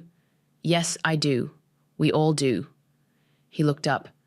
"We need to rebuild, separately, figure out who we are without the lies." My phone buzzed, a text from my bank. The first restitution payment from Mason's seized assets had been deposited. "I started a support group," I said, "for victims of familial identity theft. You'd be surprised how common it is." Dad smiled slightly. Always the practical one, even now. Someone had to be. We sat in comfortable silence until Dad pulled out an envelope. "Found this in the house cleanup. Your 5th grade report card. Straight A's in math. I should have seen it then. You were the real prodigy, just in a different field." I took the worn paper, remembering how proud I'd been, how Mom had barely glanced at it before rushing to Mason's soccer game. I'm not angry anymore, I realized suddenly. I'm just done with the comparisons, the expectations, the family mythology. Good. Dad reached across the table, squeezing my hand. That's good. My phone buzzed again, Yara sending a link to my blog about family fraud. The comments section was filled with similar stories, people finding strength to confront their own golden children and enabler parents. "You know what's funny?" I said, showing Dad the comments. "By exposing Mason's lies, I finally became what Mom always wanted, someone who helps other families avoid tragedy. Just not in the way she imagined. No," I smiled. "Better, because it's real." Outside, the sun was setting. Dad hugged me goodbye, promising to come to dinner next week. As I walked to my car, I saw Mom across the street, watching. She raised her hand in a small wave, then turned and walked away. I didn't wave back. Some distances need to stay uncrossed, some breaks need to stay broken. Not out of anger or revenge, but because sometimes healing means accepting that not everything can or should be fixed. My phone lit up with another comment notification. Thank you for sharing your story. It gave me courage to face my own family's lies. I smiled, starting my car. The truth hadn't given me the perfect family I dreamed of as a child. It had given me something better, freedom to be imperfectly, authentically myself. And that was worth more than all of Mason's fake degrees combined. The text message wasn't meant for me. That's how I discovered my husband was sleeping with my best friend. I'm Bethany, and until 3 minutes ago, I thought I had it all. A successful business partnership, a loving marriage of 8 years, and a tight-knit circle of friends. Amazing how one misplaced message can shatter everything you believe in. Sorry, baby. Had to pretend to work late again. Beth bought it like always. See you at our spot in 30, eh? My hands trembled as I set Amir's phone back on his desk. He'd left it there while showering, probably feeling secure that I'd never snoop. And I hadn't been snooping. I'd only picked it up when it kept buzzing with notifications. The bathroom door clicked open. I forced myself to breathe normally, scrolling through a random document on my laptop as Amir walked into our home office. "Hey, love," he said, kissing the top of my head. "Working late again?" The irony made my stomach turn. "Just finishing some contracts," I managed. "You heading out?" "Yeah, emergency meeting with Samuel about the Morrison account." The lie rolled off his tongue so easily. "Don't wait up." I watched him grab his phone, my mind racing. Vada. It had to be Vada. The pieces were falling into place. The late meetings, the business trips, the way they looked at each other during company events. As soon as his car pulled out of the driveway, I called Quinn. "I need you to come over, now." "What's wrong?"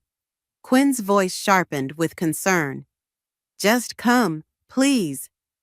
20 minutes later, we sat in my kitchen, a bottle of wine between us. I showed her the text I'd photographed with my phone. "That snake," Quinn hissed. "I'll kill them both." "No," I said, surprising myself with how steady my voice was. "I have a better idea." I pulled out my laptop and opened our company's operating agreement. 3 years ago, when Amir, Vata, and I had merged our businesses, we'd included a clause that seemed insignificant at the time. If any partner engaged in activities damaging to the company's reputation, their shares could be forcibly bought out at a preset value. "Look at this," I showed Quinn. "They think they're being clever, sneaking around behind my back. But they have no idea what's coming." "What are you planning?" I pulled up our company's financial records. "First, I need to talk to Samuel. He's been handling our accounts, and I bet he knows more than he's letting on." "Samuel, can you trust him?" "He's been trying to warn me for weeks.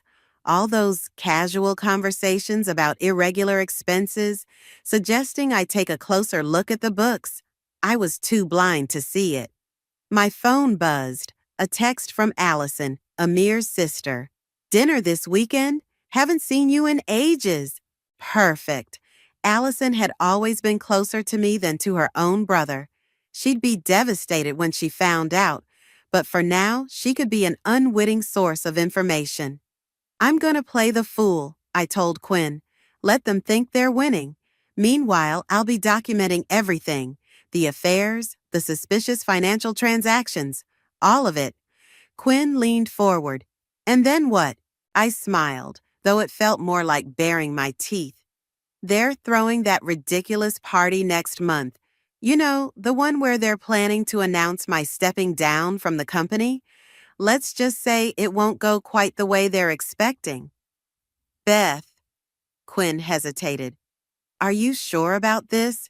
You could just confront them, get a divorce, walk away." I shook my head. "They're not just trying to humiliate me, Quinn. They're trying to take everything I've built. My company, my reputation, my life." I took a deep breath. "I won't let them." My phone buzzed again. Amir. "Meeting running late. Don't wait up. Love you." I typed back quickly. "No problem, honey. Take your time." Quinn raised an eyebrow. "You're scary when you're plotting revenge. You know that?" I'm not plotting revenge, I corrected her, closing my laptop. I'm ensuring karma arrives right on schedule. As Quinn left that night, I stood in my empty house, feeling strangely calm. The initial shock and pain were still there, but they'd been pushed aside by something stronger, determination. Amir and Vada thought they were so clever, playing their little games. They had no idea they were about to learn a vital lesson. Never underestimate a woman who has nothing left to lose. I picked up my phone and texted Samuel. We need to talk. Tomorrow, 7 a.m., usual coffee shop. Come alone. His response was immediate. Finally, I've been waiting for this conversation. Samuel was already waiting when I arrived at the coffee shop, 2 steaming cups on the table. His usual crisp suit looked wrinkled, like he'd slept in it. You look terrible, I said, sliding into the seat across from him. Been up all night reviewing the books. He pushed a folder toward me. You finally saw the messages? How long have you known? He rubbed his face. About the affair? 3 months. About the money? That's more recent. I opened the folder and my breath caught. Page after page of suspicious transactions, all authorized by Vada, all just under the threshold that would require my signature. They've been siphoning money into a separate account, Samuel explained. Small amounts, but it adds up. Nearly $500,000 so far. Show me everything. For the next hour, Samuel walked me through their scheme. While I'd been focused on expanding our client base, Vada had been systematically undermining our financial stability. Amir had provided cover, distracting me with fake crises while she worked. My phone buzzed. Quinn, turn on channel 7 now. I pulled out my tablet, and Samuel leaned in to watch. There was Vada, being interviewed about women in business. The irony would have been funny if it wasn't so infuriating. And sometimes the hardest part is knowing when to step aside, Vada was saying, her practiced smile perfect for the cameras. Some people just aren't cut out for leadership. Samuel swore under his breath. They're setting the stage. The party next month. They're planning to force you out publicly. I know, I closed the folder. But they made a mistake. What's that? They forgot who taught them everything they know about business. I pulled out my own folder. Remember that merger agreement you helped draft 3 years ago? His eyes widened as he read. The reputation clause, but can you prove the affair? Better. I showed him my phone displaying a banking app. I can prove the embezzlement. Quinn's been tracking their private accounts. They've been careless. Jesus, Beth. He looked impressed. You've been busy. I learned from the best. Remember that hostile takeover case you handled last year? He grinned. The one where we caught the CEO. With his own paper trail, I finished. Exactly. My phone buzzed again. Amir. Lunch today? Miss you. I showed Samuel the message. They think they're so clever. What's your next move? First, I need to talk to Allison. She handles their personal investments. She just doesn't know she's been helping them hide money.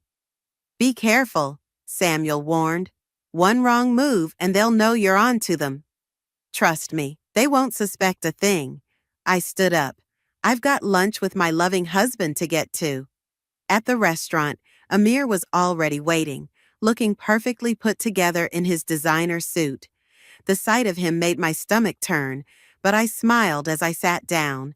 Sorry I'm late, honey. Got caught up with Samuel reviewing some contracts. Amir's fork paused halfway to his mouth. Samuel, what contracts?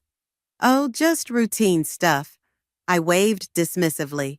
Actually, I wanted to talk about the party next month. Vada mentioned wanting to make some kind of announcement. Did she? His voice was carefully neutral. I hadn't heard. I took a sip of water. Well, I was thinking of making an announcement of my own. What kind of announcement? It's a surprise. I smiled sweetly. But I think everyone will be very interested. For a moment, I saw fear flicker in his eyes.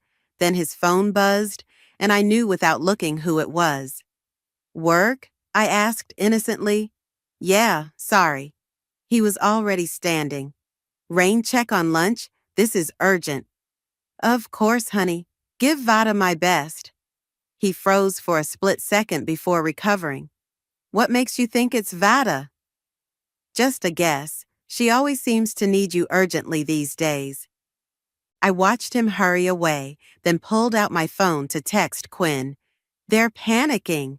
Time for phase 2. Quinn replied immediately. Allison's expecting you at 3. She has no idea what's coming. I gathered my things, leaving cash for the untouched lunch. In 3 weeks, they would try to destroy everything I'd built.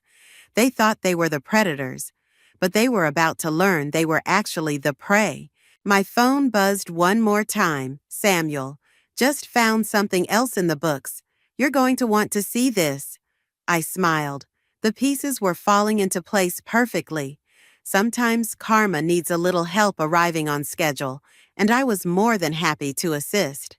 Allison's penthouse office had a view of the city that usually took my breath away. Today, I barely noticed it. She was hunched over her desk, surrounded by investment portfolios, including the ones she managed for Amir and Vada. Beth! She jumped up to hug me. I've missed you. How are you holding up with all the company drama? Drama? I kept my voice carefully neutral. The restructuring? Amir mentioned you might be stepping back soon. She frowned, though he was weirdly vague about it. Actually, that's why I'm here. I sat down, pulling out the documents Samuel had given me. I need your expertise on something. Of course. What are sisters for? She beamed, reminding me why this was going to hurt so much. Allison had always treated me more like family than Amir ever had. These transactions, I spread the papers across her desk. What do you make of them? She studied them, her expression growing increasingly troubled. These are from accounts I manage, but I didn't authorize these transfers. No, I said softly. Vada did, using your credentials. What? She grabbed her laptop, fingers flying across the keyboard. That's impossible. Only I have access to... Oh, God. I watched as the color drained from her face. When did you last change your passwords, Allison? 6 months ago, when we updated our security protocols. She looked up, horror dawning. Amir helped me set up the new system, and now your credentials have been used to move money into offshore accounts. I slid another document across the desk.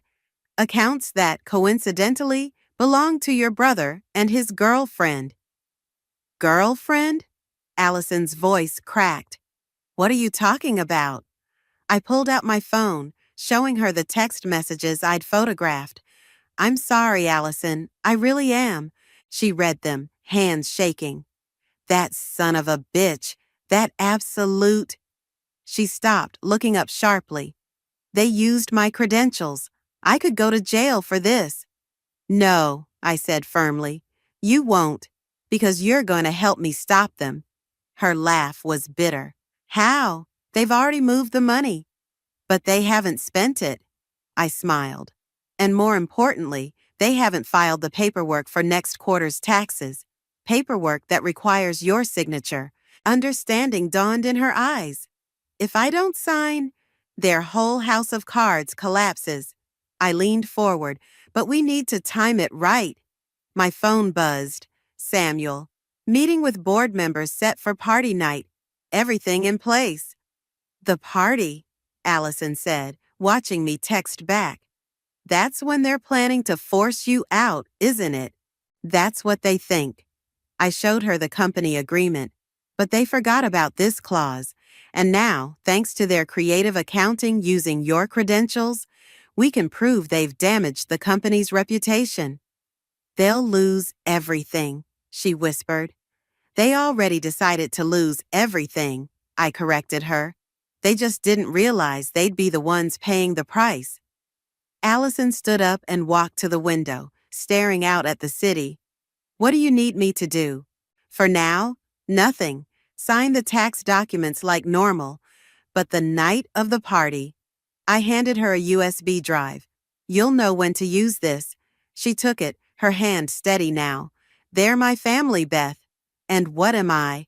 She turned, tears in her eyes but determination in her voice.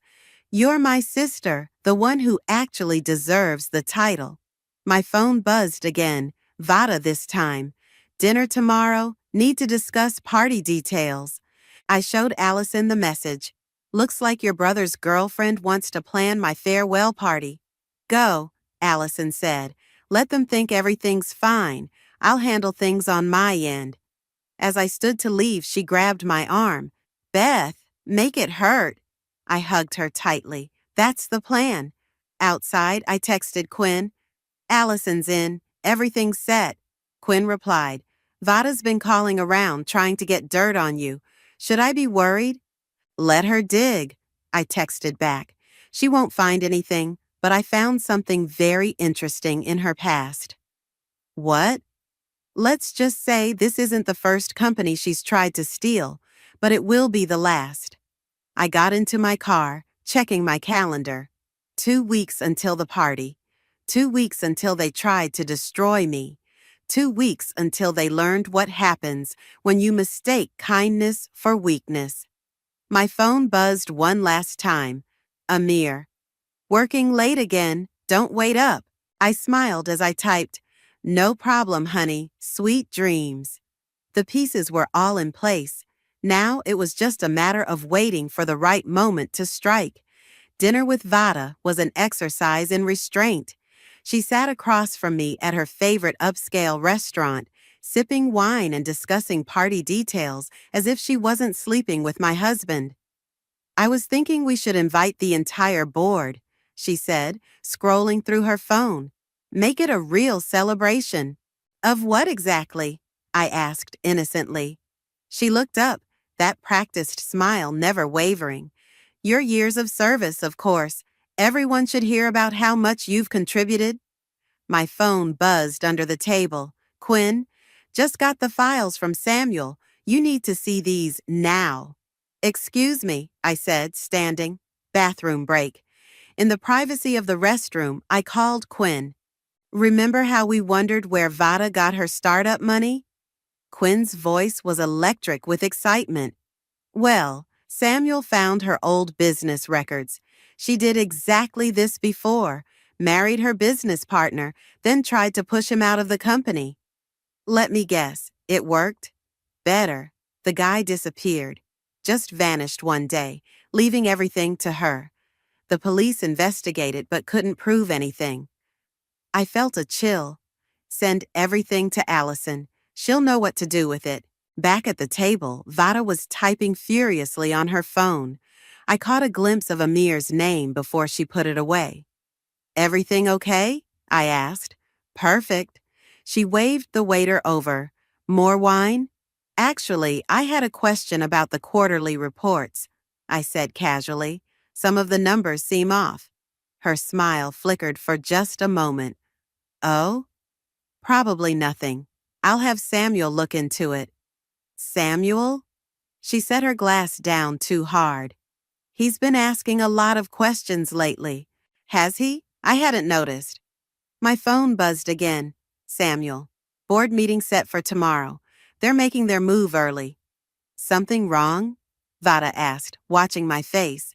Not at all. I stood up. But I should go. Big day tomorrow, right? Her eyes narrowed slightly. Right. Outside, I called Samuel immediately. They're calling an emergency board meeting, he confirmed, trying to force a vote before the party. Perfect, I smiled into the phone. Is everything ready? Just got confirmation from the SEC. They'll be there. Good. And the other thing? Quinn found 3 more ex-business partners, all with similar stories, all willing to testify. I got into my car just as another text came through. Amir, where are you? We need to talk. I drove home to find him pacing in our living room. Have a nice dinner? He asked, voice tight. Lovely. Vada sends her love. He flinched. Beth, we need to discuss the company's future. Funny, that's exactly what I was going to say. I sat down calmly. Board meeting tomorrow, right? How did you know? I pulled out my laptop. The same way I know about these. I turned the screen toward him, showing the financial records. His face went pale. Those are confidential. So is my marriage, but that didn't stop you. Beth, save it. I stood up. See you at the meeting. My phone buzzed as I walked upstairs. Allison. SEC documents filed. Everything's ready. I texted back. Perfect. How's our other project? Police are very interested in Vada's past. Very interested. In our bedroom, I packed a small bag while Amir shouted through the door. I had no intention of staying here tonight. Quinn was waiting at her place with wine and takeout. You should have seen his face, I told her, settling onto her couch. He actually thought I didn't know. Men always underestimate us, she said, pouring generous glasses. What time's the meeting tomorrow? 9 a.m. Vada thinks they have the votes to force me out. But 3 board members owe me favors, big ones. I smiled. And they're very interested in keeping their own creative accounting private. My phone lit up. Samuel. SEC agents confirmed for 9:30. Should be perfect timing. Quinn raised her glass. To karma. To karma, I agreed. And to always keeping receipts. Later that night, as Quinn slept on the couch, I sat on her balcony watching the city lights. Tomorrow would change everything. Amir and Vada thought they were about to win. They had no idea they were walking into their own destruction. My phone buzzed one last time. Vada. Looking forward to tomorrow. Time for some changes. I typed back. Me too. Time for everything to come out in the open. The pieces were set. The trap was ready. In less than 12 hours, they would learn the true cost of betrayal, and I would be there to watch them fall. The boardroom was silent except for the gentle hum of the air conditioning. I sat at my usual place, watching Amir and Vada exchange confident glances across the table. They thought this was their moment of triumph. Before we begin, I said pleasantly, I'd like to introduce some guests. The door opened. 2 men in suits entered, followed by Samuel and Allison. Who are they? Vada demanded, her smile slipping. SEC investigators, I replied. They're very interested in our company's financial records. Amir stood up so quickly his chair nearly toppled. This meeting is private. Sit down, Mr. Wade, one of the agents said. We have a warrant. The board members shifted uncomfortably. I could see the panic spreading across Vada's face as Samuel began distributing folders. What you're looking at, Samuel explained, is evidence of systematic fraud and embezzlement. These accusations are ridiculous, Vada snapped, but her hands were shaking as she opened the folder. Are they? Allison stepped forward. Because those transactions were made using my credentials that only 2 other people had access to. The color drained from Amir's face. Allison, what are you doing? The right thing. Finally. She turned to the board. My brother and Ms. Jenkins have been stealing from this company for months, and that's not all. I nodded to Samuel, who pulled up a presentation on the screen. This is interesting, he said, clicking through documents. Ms. Jenkins has quite a history of similar situations. 3 previous companies, 3 previous partners, all mysteriously pushed out or disappeared. You can't prove anything, Vada hissed, but the board members were already murmuring among themselves. My phone buzzed. Quinn, police just arrived, ready when you are. Actually, I said, standing up, we can prove everything, including the affair. Amir flinched. Beth, please. Save it. I turned to the board. Article 7.3 of our company agreement states that any partner engaging in activities damaging to the company's reputation can be forcibly removed. I move to invoke that clause. You don't have the votes, Vada said, but uncertainty had crept into her voice. Don't I? I looked around the table. Mr. Phillips, Ms. Rodriguez, Mr. Thompson, shall we discuss your own financial irregularities? The ones I agreed to overlook in exchange for your support today? The 3 board members I'd named sat up straighter. One by one, they raised their hands. The motion passes, Samuel announced. Effective immediately, Amir Wade and Vada Jenkins are removed from their positions. You can't do this, Vada shrieked, standing up. This is my company, too. Not anymore. I nodded to the SEC agents, and I believe these gentlemen have some questions about those missing funds. The doors opened again, and 2 police officers entered. Ms. Jenkins, one said, we need you to come with us. We have some questions about your previous business partner's disappearance. I watched as they led Vada away, her perfect composure finally cracking. Amir tried to follow, but Allison blocked his path. The divorce papers are being delivered to your office, she told him coldly. I'd sign them quickly if I were you, before more evidence comes to light. The boardroom emptied quickly, leaving me alone with Samuel and Allison. That went well, Samuel said, gathering the folders.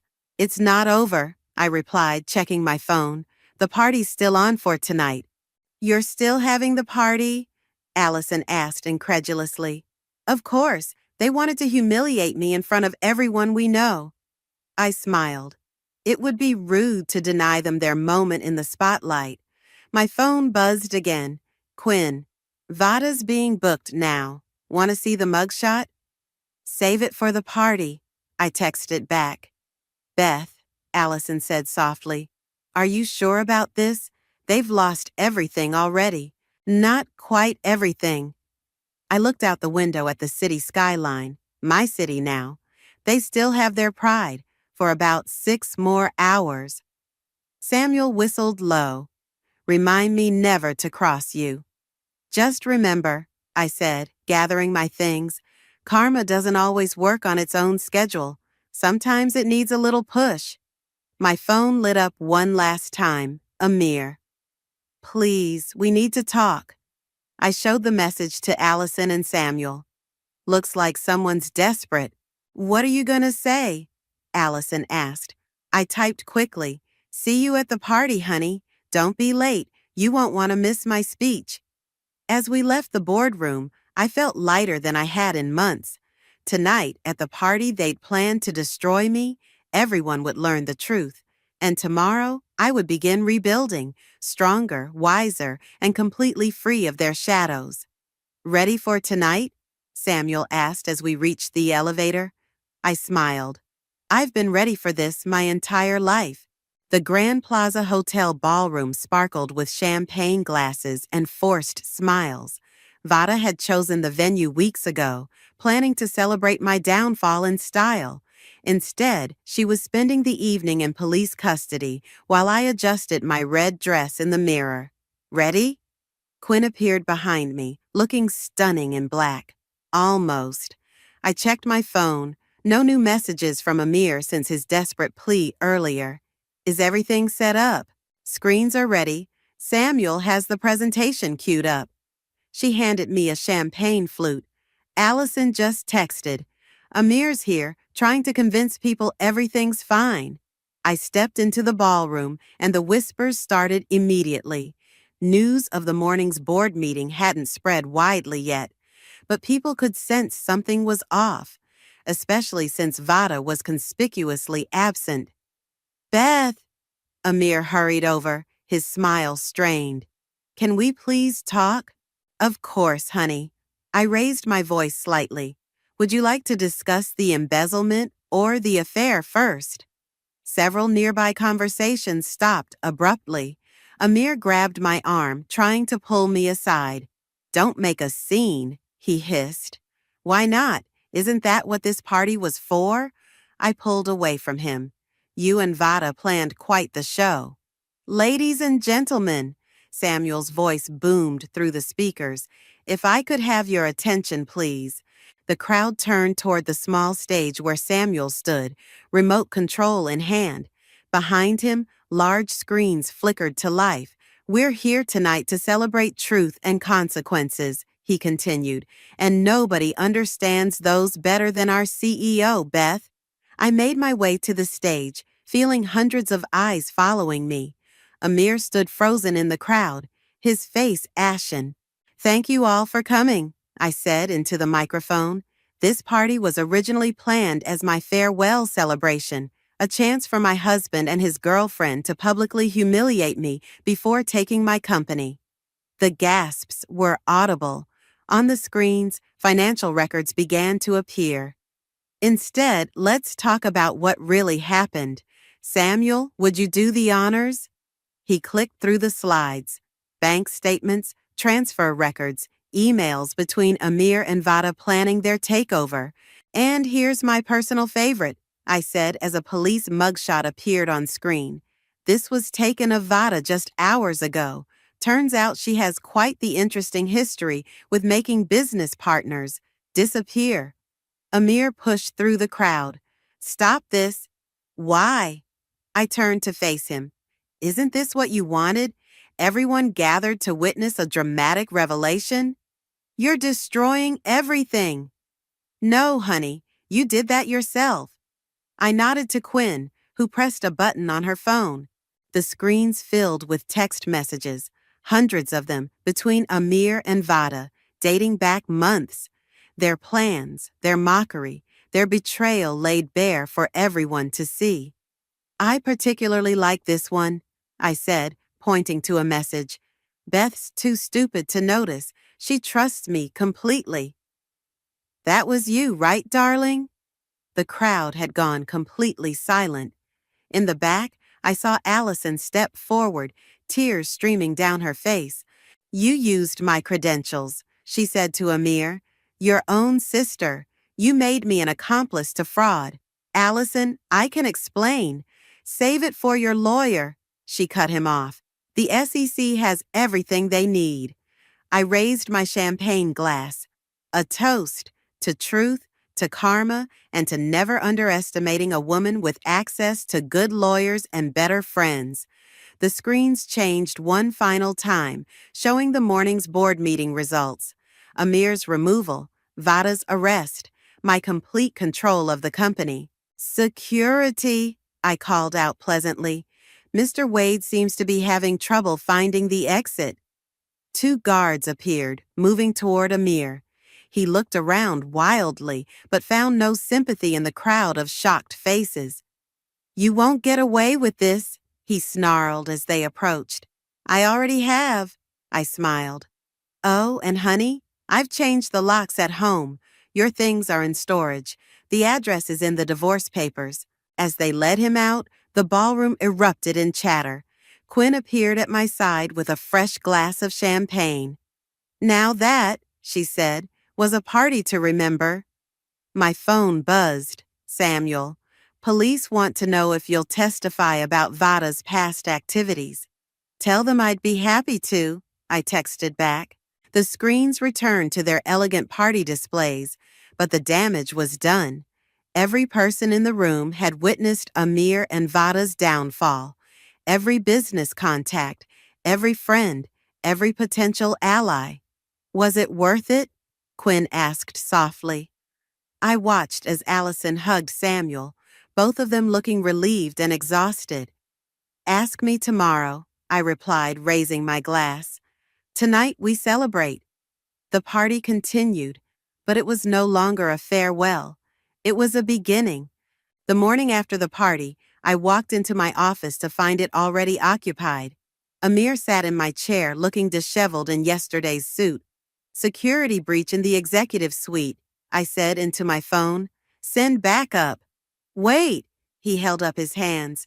5 minutes, that's all I'm asking." "You have 2. I stayed by the door, hand on the handle. "Starting now."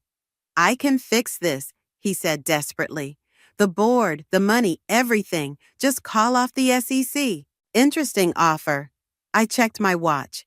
Considering Vada's preliminary hearing starts in an hour. His face crumpled.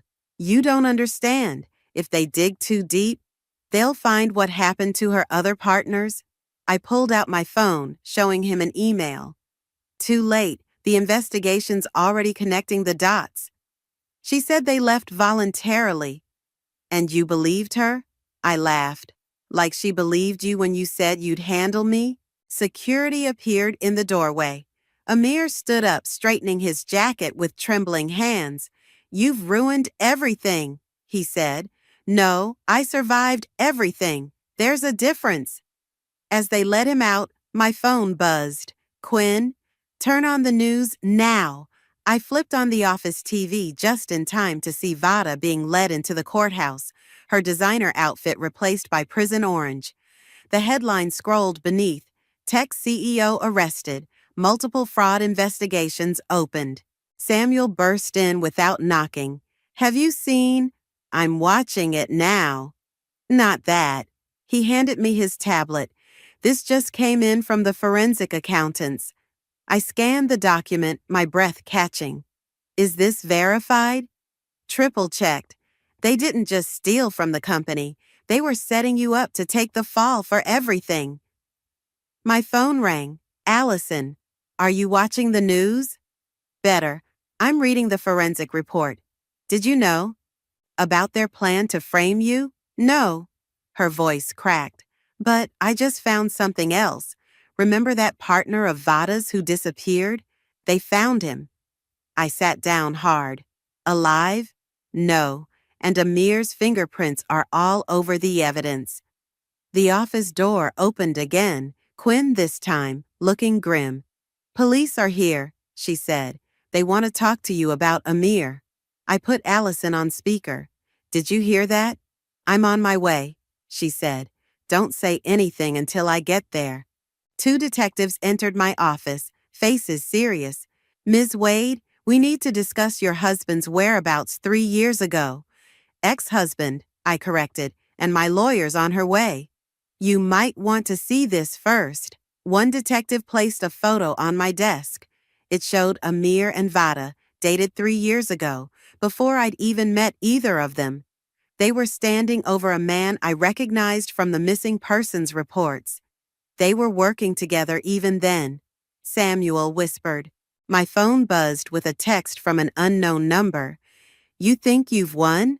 Ask your friend Quinn about the night James disappeared. I showed Quinn the message. Her face went white.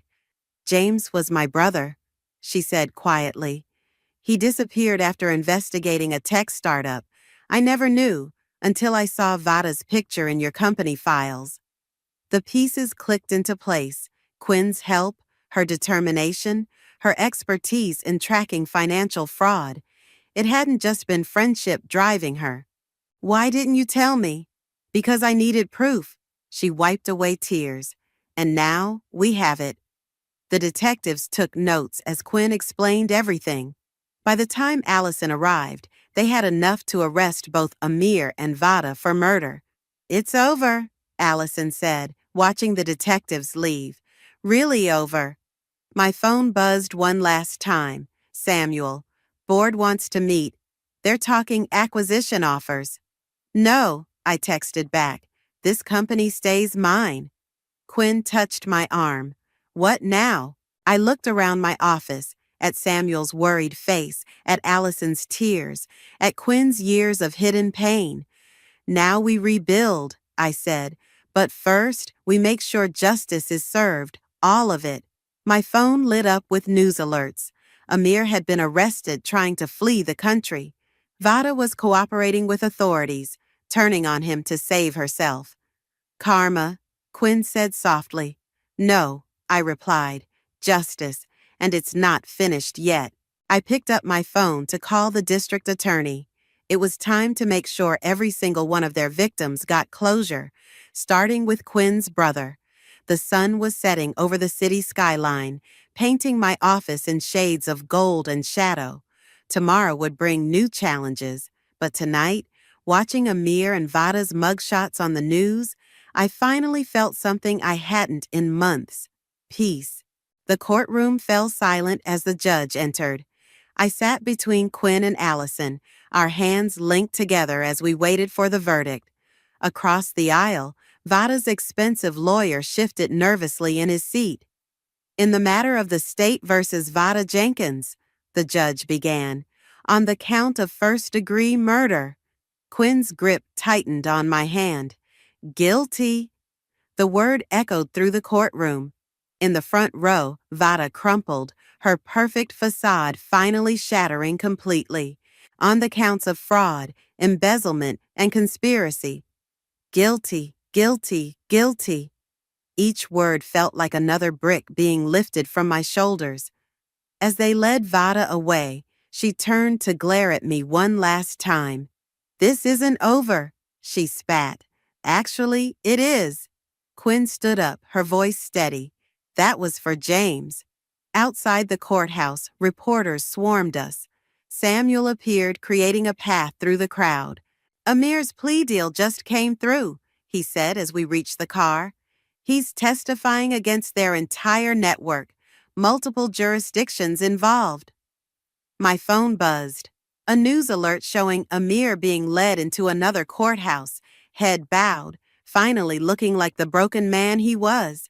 The company's stock is up 15%, Allison said, checking her tablet. The market loves a justice story. Speaking of justice, Quinn pulled out an envelope. The insurance company finally settled James's case. They're funding a scholarship in his name for fraud investigators. I smiled. He would have loved that. Back at the office, I found a package waiting on my desk. Inside was a framed newspaper article. Tech CEO takes down criminal enterprise. Justice served. A little gift, Samuel said from the doorway. Thought your wall needed updating. It's perfect. I hung it next to my degrees, though we're not quite finished. The foundation? Quinn asked, entering with coffee. I nodded. The James Quinn Foundation for Corporate Accountability, using our resources to help other victims of corporate fraud. Using their seized assets to fund it, Allison added, joining us. Poetic justice. My phone lit up, a message from the district attorney. 5 more victims identified. Your testimony made the difference. You know, Samuel said, most people would just enjoy their victory. Most people didn't have front row seats to what corporate predators can do. I looked at Quinn. Or lose family to them. The intercom buzzed, my assistant. The new board members are here for orientation. Send them in, I replied, then turned to my team. Ready to build something better? They nodded, and we watched as the new board filed in. All women, all experts in corporate ethics and accountability. Welcome, I said. Let's talk about the future. As the meeting began, my phone buzzed one last time, a text from the prison warden. Ms. Jenkins requested a meeting. No, I typed back. She's exactly where she belongs. Quinn caught my eye across the conference table and smiled. We'd both found our closure, our justice, our peace. The new board members listened intently as I outlined our vision. Not just profit, but purpose. Not just success, but integrity. Not just business, but justice. This company was built on lies, I told them. We're going to rebuild it on truth. Outside my office window, the city stretched out before us, full of possibilities, opportunities, and yes, probably more predators like Amir and Vada. But now we were ready for them. To new beginnings, Allison raised her coffee cup. To justice, Quinn added. To family, Samuel said, looking at all of us. I looked around at these people who had become more than friends, more than colleagues. They were my true family, forged in fire and truth. To all of it, I said, and to remembering that karma doesn't just happen. Sometimes it needs a little help from people who aren't afraid to fight for what's right. The meeting began in earnest, plans taking shape for a future built on integrity rather than deception. Outside, the city hummed with life and possibility. Inside, surrounded by my chosen family, I finally felt complete.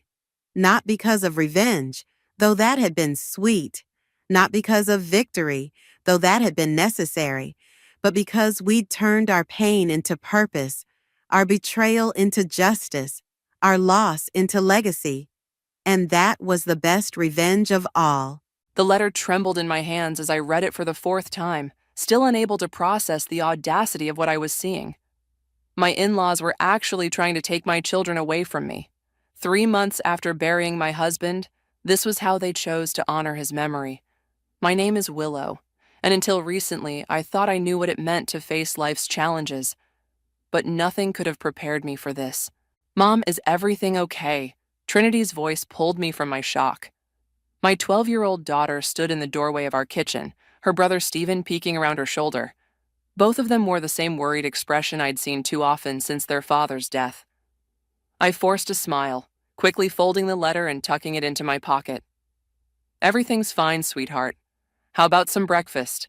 "You don't look fine," Stephen said, climbing onto one of our kitchen stools. At 10, he was already too perceptive for his own good, just like his father. The doorbell rang before I could respond. Through the glass, I saw Victoria's perfectly coiffed silver hair and Kent's tall frame. My in-laws had impeccable timing, as always. "Kids, go upstairs and finish getting ready for school," I said, my voice steadier than I felt. "But we haven't eaten," Stephen started. "Now please." They must have heard something in my tone because they went without further argument. I waited until they were upstairs before opening the door. "Willow, dear," Victoria said, her smile not reaching her eyes. "We need to talk." "About this?" I pulled out the letter. "A custody suit? Really?" Kent cleared his throat. "It's for the best.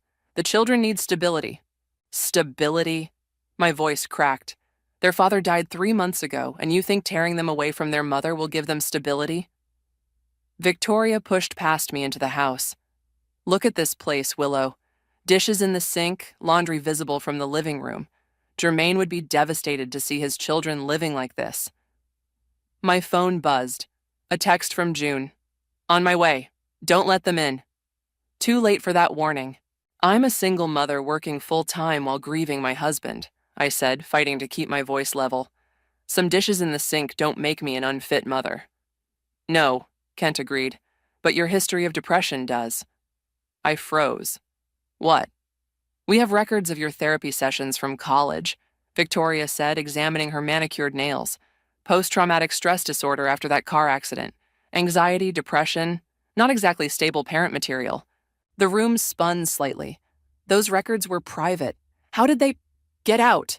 June's voice cut through my panic. She stood in the doorway, her usually friendly face hard with anger. "Or I'm calling the police. We're concerned grandparents visiting our grandchildren," Victoria said smoothly. "You're trespassing," June countered, already dialing. "And harassment is a crime in this state." Kent grabbed Victoria's arm. "We'll go. But this isn't over, Willow. You'll be hearing from our lawyers." After they left, June hugged me tight as I finally let the tears fall. "They're trying to use my therapy against me," I whispered. "Who does that?" "Monsters," June said firmly. "But we're not letting them win. I know a lawyer, Felicity Wong. She specializes in family law, and she's absolutely brilliant. We're calling her right now."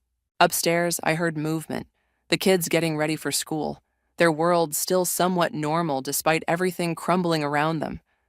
I thought of Jermaine, of his last words to me in the hospital. "Take care of our babies, Will. Don't let anyone come between you and our kids." I wiped my eyes and straightened my shoulders. "Make the call." June squeezed my hand as she dialed, and I heard Trinity calling from upstairs about missing homework. Normal life wasn't going to pause for this battle. I had to find a way to fight while keeping their world stable. "Felicity? Hi, this is June Underwood. I have a friend who needs your help urgently." "Yes, it's a custody case, but there's more to it. The grandparents are trying to use private medical records." As June explained the situation, I went to the kitchen to make breakfast. The kids would need to eat before school, dishes in the sink or not. Victoria and Kent might have money and connections, but they had forgotten one crucial thing. I was their mother, and I would fight with everything I had to protect my children. They wanted a war? Fine. But they were about to learn that underestimating me was their first mistake. "These photos have been doctored," Felicity said, spreading the evidence photos across her desk. "Look at the timestamps. They don't match the metadata." I leaned forward, studying the images that Victoria and Kent had submitted to the court.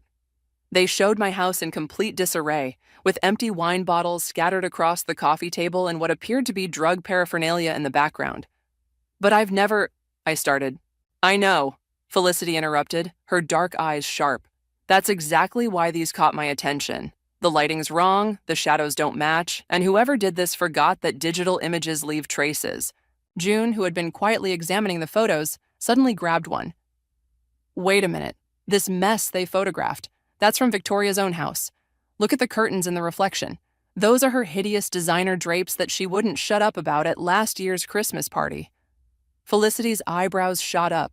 Are you sure? Absolutely. I'd recognize that pattern anywhere.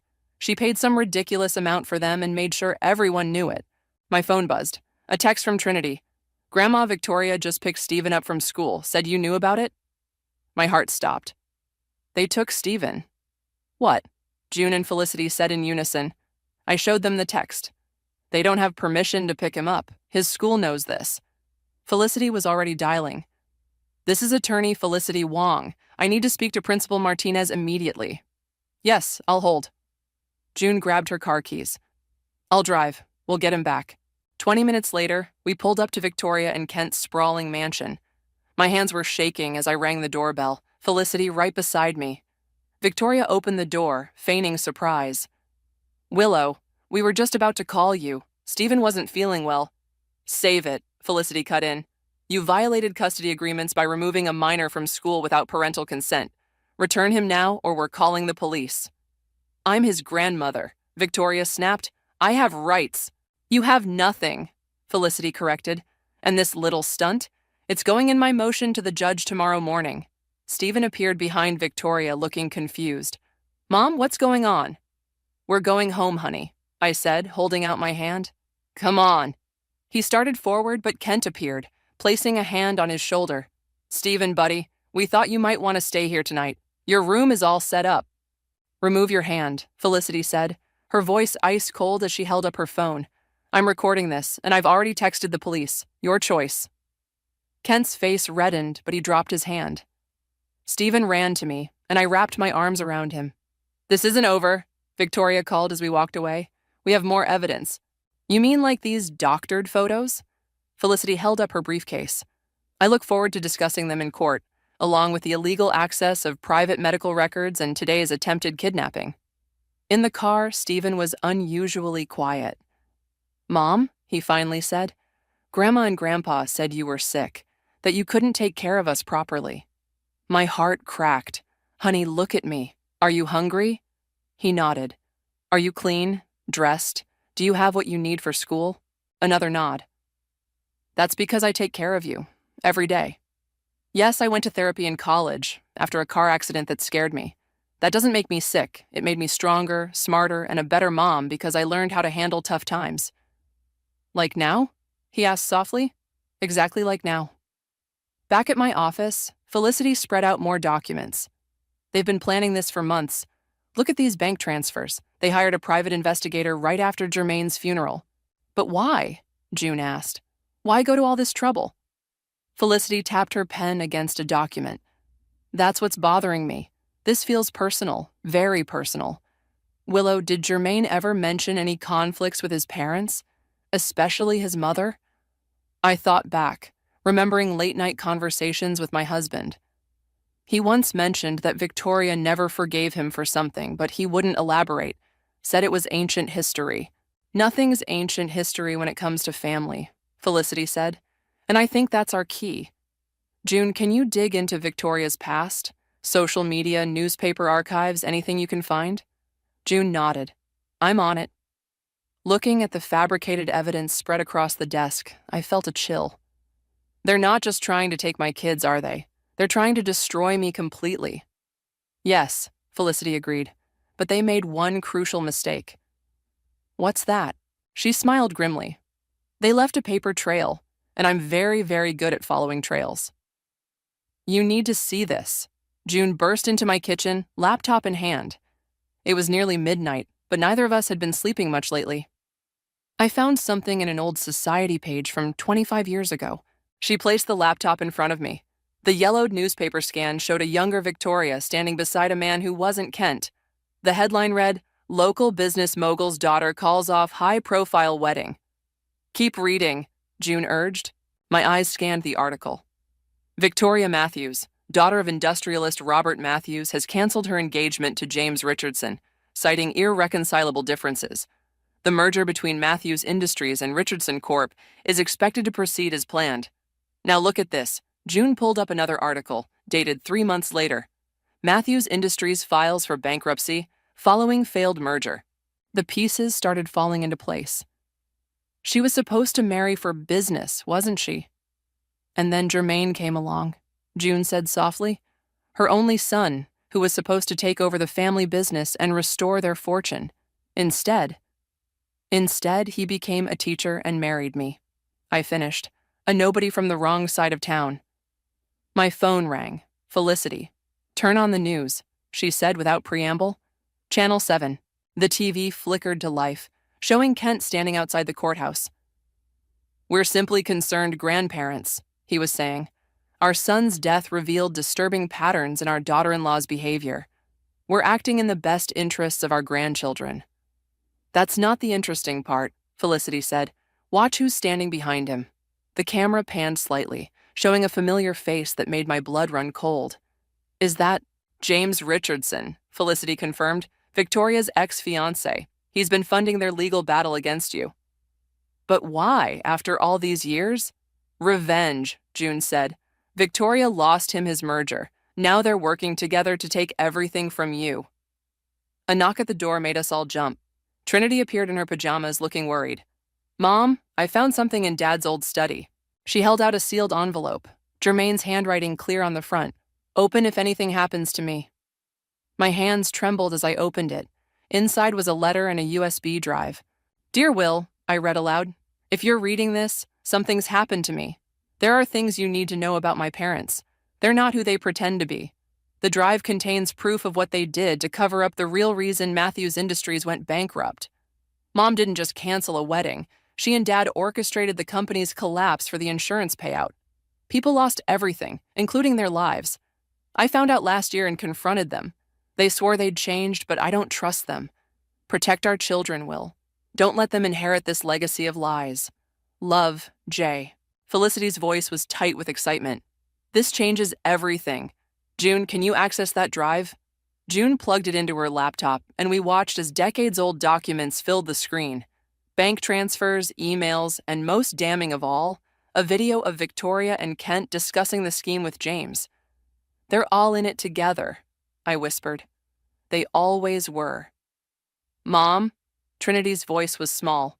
Is that why Dad was so weird about us spending time with them? I pulled her close. Your dad was protecting you, sweetheart, just like I'm trying to do now. My phone buzzed with a text from Stephen. Grandma's here again. She's talking to my teacher. That's it, Felicity snapped. I'm filing for an emergency restraining order first thing in the morning. June, get that video authenticated. I want it ready for court. What about the press? June asked. Kent's out there spinning his story. No, I said firmly. We do this right, through the courts. I won't let them say I tried to manipulate public opinion. Felicity nodded approvingly. Smart, but we need to move fast. They'll know something's up when we file the restraining order. Trinity hugged me tighter. Dad knew, didn't he? That's why he wrote the letter? Your dad was always the smartest person I knew, I said. He just wanted to protect his family. And now we'll protect each other, she said with a determination that brought tears to my eyes. June looked up from the laptop. These documents, they implicate James in at least 3 cases of corporate fraud. No wonder he's helping them. If this gets out, they all go down. Felicity gathered her things. Get some sleep, all of you. Tomorrow we start fighting back. And Willow, we're not just going to win custody. We're going to make sure they can never hurt another family again. As I tucked Trinity back into bed, I thought about Jermaine's letter. Even after death, he was still protecting us, still fighting for our family. We won't let you down, I whispered to his memory. I promise. They've been paying off teachers, Felicity announced, dropping a stack of bank statements on her desk. 3 of them, to be exact, all ready to testify about your unstable behavior at school events. I recognized one of the names. Ms. Peterson? But she's Stephen's favorite teacher.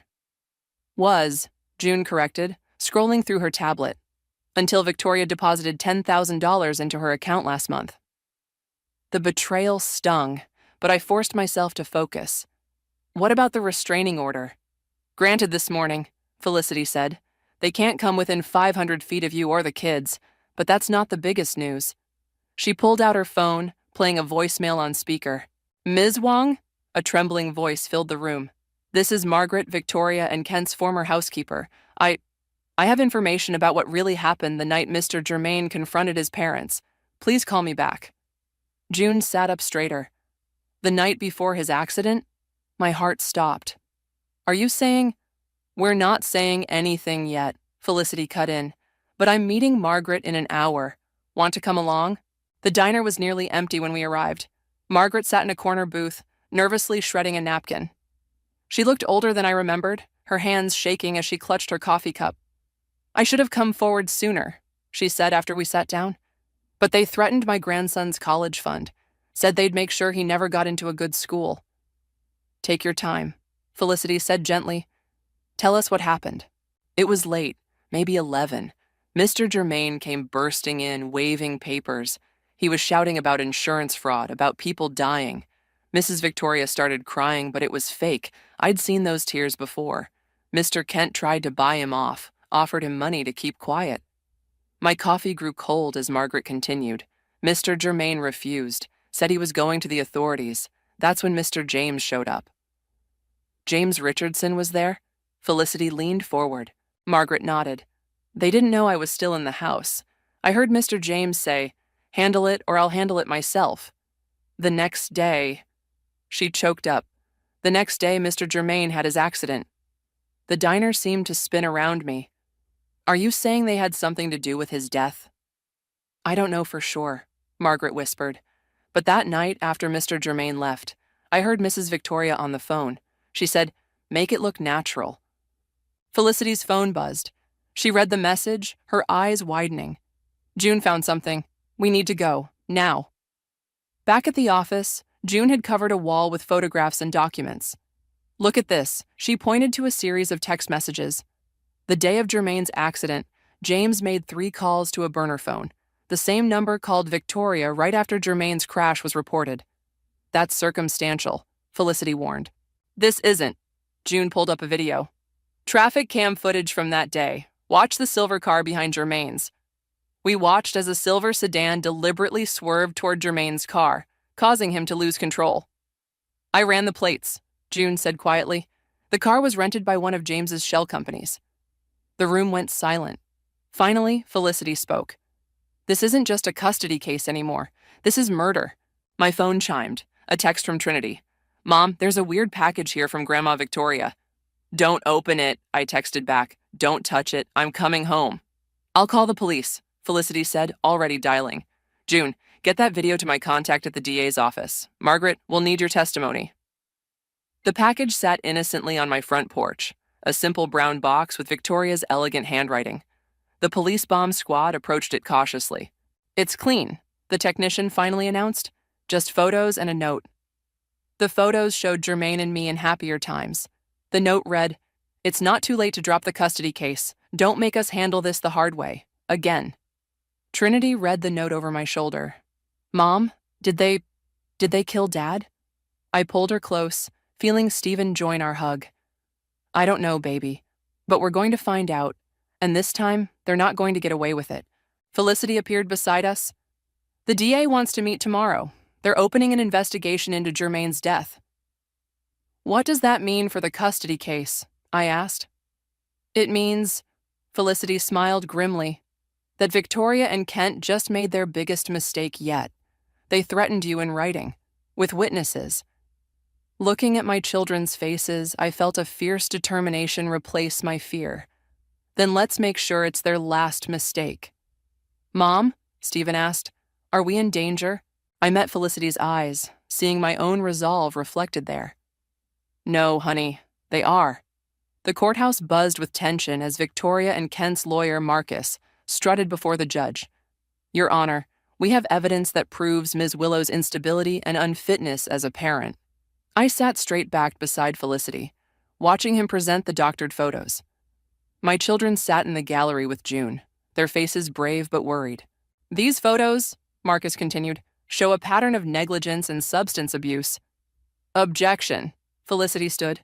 Your Honor, we can prove these images have been digitally altered. Approach the bench, Judge Reynolds ordered. As the lawyers huddled with the judge, Victoria caught my eye from across the courtroom, her smile cold and confident. Kent wouldn't meet my gaze, his attention fixed on his phone. These allegations are serious, Judge Reynolds announced. Ms. Wong, you claim to have proof of tampering? Yes, Your Honor. Felicity gestured to our digital forensics expert, who approached with his laptop. The metadata reveals extensive manipulation. Furthermore, we can prove these photos were actually taken at the defendant's residence. Victoria's smile faltered. But more concerning, Felicity continued, is the pattern of harassment and intimidation our client has endured. Marcus scoffed. Baseless accusations.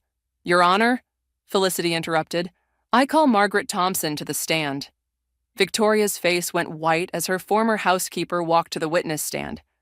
Kent finally looked up, his expression panicked. Ms. Thompson, Felicity began, please tell the court what you witnessed the night before Jermaine Weaver's death. Objection, Marcus jumped up. This is irrelevant to the custody case. Your Honor, Felicity countered, it speaks directly to the defendant's character and their true motivations in seeking custody. Judge Reynolds leaned forward. I'll allow it. Proceed. Margaret's testimony fell like bombs in the quiet courtroom. With each revelation, I watched Victoria and Kent sink further into their seats. When she described the phone call about making something look natural, gasps echoed through the gallery. And this threat, Felicity held up the note from the package, arrived yesterday. The police have verified Mrs. Victoria's handwriting. Marcus scrambled to his feet. Your Honor, we request a brief recess. Denied, Judge Reynolds said sharply. Ms. Wong, continue. Felicity nodded to June, who brought forward a laptop. We have traffic camera footage from the day of Jermaine's accident. I draw your attention to this silver sedan. As the video played, showing the deliberate swerve that caused my husband's crash, Trinity buried her face in June's shoulder. Stephen sat rigid, his small hands clenched into fists. The vehicle was rented by a company owned by James Richardson, Felicity concluded, who, coincidentally, is funding this custody battle. This is outrageous, Victoria suddenly shrieked, jumping to her feet. You have no right, Mrs. Victoria, Judge Reynolds warned. Sit down, or I'll have you removed. You don't understand, Victoria continued, her composure cracking. She ruined everything. Jermaine was supposed to save our family name, restore our fortune. Instead, he chose her, this nobody, and then he threatened to expose us. Victoria, shut up, Kent hissed. But it was too late. The courtroom erupted in chaos. Bailiffs moved forward as Victoria continued her meltdown. James Richardson, who had been watching from the back, quietly slipped out the door. Order! Judge Reynolds banged her gavel. In light of these developments, this custody hearing is suspended. Bailiffs, please detain Mr. and Mrs. Victoria pending criminal investigation. Ms. Wong, I trust you're sharing this evidence with the district attorney? Already done, Your Honor. As Victoria and Kent were led away in handcuffs, Victoria turned to me one last time. You'll regret this, she spat. You have no idea what you've done. I stood, finally finding my voice. No, Victoria, you did this. Every step of the way, you chose revenge over family, and now you've lost both. The judge called me forward. Ms. Willow, in light of these events, I'm issuing an immediate permanent restraining order against your in-laws. Full custody remains with you. Court adjourned. Outside the courtroom, I hugged my children tight as reporters swarmed around us. Felicity handled the press while June shepherded us to her car. Mom? Trinity asked once we were safely inside. Is it really over? The custody battle is, I said, watching police cars race past, likely heading to arrest James. But there's more to come. The police will have questions about your dad's accident. Good, Stephen said firmly. Dad deserves justice. June started the car. Where to? I looked at my children, seeing Jermaine's strength in their faces. Home. We're going home. As we drove away, my phone buzzed with a text from Felicity. DA wants to meet tomorrow. They're calling it conspiracy to commit murder. We're not done fighting yet. I squeezed my children's hands. No, we weren't done fighting, but for the first time since this began, we were fighting on our terms. James Richardson made a deal, Felicity announced, striding into the DA's office where I'd been waiting. He's turning on Victoria and Kent in exchange for leniency. District Attorney Sarah Martinez nodded grimly. He's singing like a canary, not just about Jermaine's accident, but about decades of corporate fraud, tax evasion, and 2 other suspicious deaths connected to their insurance schemes. My hand shook as I accepted the coffee June offered. What exactly did he say about Jermaine? According to James, Sarah consulted her notes, Victoria called him the night Jermaine threatened to expose their fraud. She was hysterical, saying they'd lose everything. James hired someone to scare Jermaine on his drive home. It wasn't supposed to be fatal. But it was, I whispered. The door opened and a man in a suit entered. Ms. Willow, I'm Detective Roberts. We've arrested the driver of the silver sedan. He's corroborating Mr. Richardson's story. Mom? Trinity's voice came from my phone on speaker. Are you okay? Ms. Peterson is here. She wants to talk to you. I exchanged looks with Felicity. The teacher they bribed? Put her on, Felicity said. Willow? Ms. Peterson's voice trembled. I need to confess something. Victoria didn't just pay me to testify. She asked me to plant drugs in Stephen's backpack. Said it would help their case. The room went deadly quiet. Did you do it? I asked, my voice ice cold. No, I couldn't. That's why I'm here. I've already given a statement to the police about the bribe. I'm so sorry. I should have come forward sooner. Detective Roberts was already on his phone. We'll need that statement for the new charges. Attempted evidence tampering, conspiracy to distribute drugs in a school zone. The press is going to have a field day, June muttered, scrolling through her phone. It's already trending. Wealthy grandparents' custody battle reveals murder plot. Sarah leaned forward. Willow, we need you to testify, not just about the custody battle, but about everything. Your relationship with Jermaine, his confrontation with his parents, the pattern of harassment. I'll do it, I said firmly, but I need to know my children will be protected. Already arranged, Felicity assured me. The court appointed a victim advocate specifically for Trinity and Stephen, and June's sister is a trauma counselor who specializes in working with kids. A commotion outside drew our attention.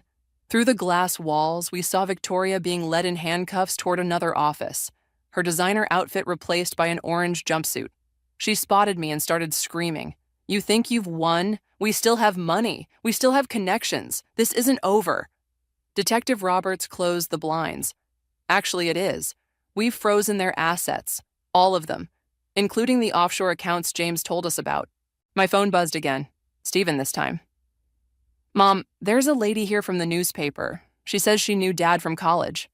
Rachel? I sat up straighter. Put her on. Willow. Rachel's familiar voice filled the room. I'm at your house with the kids and June's sister. I have something you need to see. Jermaine sent me an email the morning he died. He must have known something might happen. Forward it to me, Felicity instructed, already opening her laptop. The email appeared moments later. My heart clenched at seeing Jermaine's words. Rachel, if anything happens to me, give this to Willow. My parents aren't who they pretend to be. I've attached proof of everything. The fraud, the deaths, the cover-ups. I confronted them last night. They offered me money to keep quiet, but I refused. I'm taking everything to the FBI tomorrow. I just pray I'm not too late. Tell Willow I love her and the kids more than anything. Tell her to stay strong. Sarah was already on the phone. Get me the FBI liaison, now. There's more, Rachel said. I have the original documents Jermaine collected. He gave them to me for safekeeping the day before the accident. I've kept them hidden all these years, afraid of what Victoria and Kent might do. But now they can't hurt anyone else, I finished. Detective Roberts straightened his tie. Ms. Willow, would you like to be present when we inform Victoria and Kent about this new evidence? I thought about Jermaine, about his courage in standing up to his parents, about his love for our family. Yes, I said. I want them to know that Jermaine won, that the truth won. Mom? Trinity's voice came through the phone again. Are you coming home soon? Yes, baby, and this time, when I say it's over, I mean it. Your dad made sure of that. As we gathered our things to leave, June squeezed my hand. He'd be so proud of you, you know. Of all of you. Looking at the email, at Jermaine's last words of love and protection, I knew she was right. We'd fought his battle, exposed the truth, and protected our children. just like he'd wanted. The courtroom fell silent as Victoria and Kent were led in for sentencing. Gone were their designer clothes and arrogant smirks, replaced by prison jumpsuits and hollow expressions. James Richardson had already received 15 years in his plea deal, and now it was their turn. Trinity gripped my hand as Judge Reynolds began speaking. In all my years on the bench, I've rarely seen such a calculated pattern of destruction aimed at one's own family. Victoria's shoulders shook with what might have been sobs, but I'd learned to recognize her performances. The evidence presented by the prosecution is overwhelming, Judge Reynolds continued. Corporate fraud spanning decades, multiple deaths connected to insurance schemes, and most egregiously, the calculated murder of your own son when he threatened to expose your crimes. Kent's lawyer stood. Your Honor, my clients maintain that Jermaine's death was an accident arranged by Mr. Richardson at their request, the judge cut in sharply, as his testimony and considerable evidence has proven. Stephen leaned against my other side as the judge listed the charges: conspiracy to commit murder, fraud, attempted kidnapping, evidence tampering, witness intimidation. The list seemed endless. Victoria and Kent, Judge Reynolds fixed them with a stern gaze. You are hereby sentenced to 30 years in federal prison, with no possibility of parole for 25 years.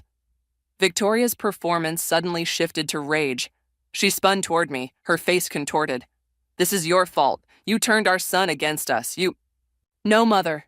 Trinity's clear voice rang out. She'd stood up, trembling but determined. You did this. You killed our dad because he was honest and good. Everything you're not. The courtroom erupted in murmurs. Victoria's face went slack with shock as she stared at her granddaughter. Young lady, Judge Reynolds said gently, would you like to make a statement for the record? Trinity nodded, squeezing my hand once before walking to the podium. At 12 years old, she looked so small there, but her voice was steady. My dad used to tell us that doing the right thing isn't always easy, but it's always worth it. He died because he believed that, because he was trying to stop you from hurting more people. She took a deep breath. You didn't just kill him. You tried to destroy our whole family. But we're stronger than you. We always were. Stephen stood up next. I want to say something, too. Judge Reynolds nodded, and he joined his sister. You tried to make everyone think Mom was bad, he said, his voice shaking slightly. But she's the one who protected us. She's the one who fought for us. You're not our grandparents anymore. You're just criminals who happen to be related to our dad. Kent seemed to age decades in moments, slumping in his chair. But Victoria wasn't finished. We did everything for this family, she shrieked as the bailiffs moved toward her. Everything, you ungrateful. Remove the defendants, Judge Reynolds ordered.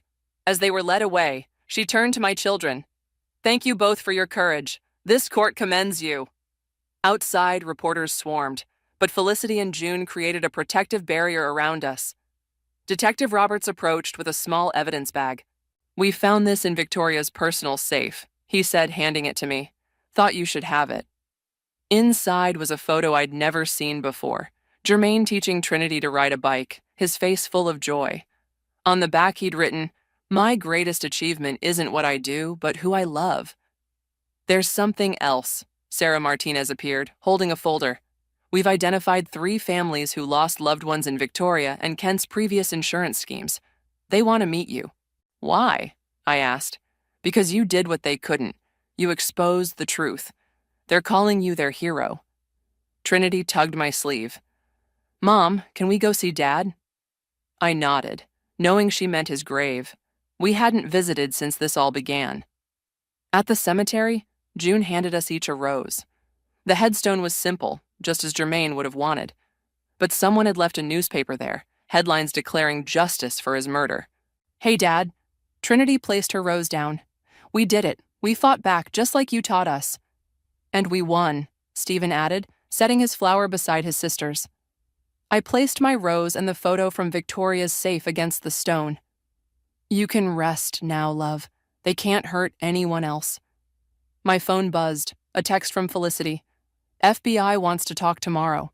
They're reopening cold cases based on James's testimony. More families might get closure.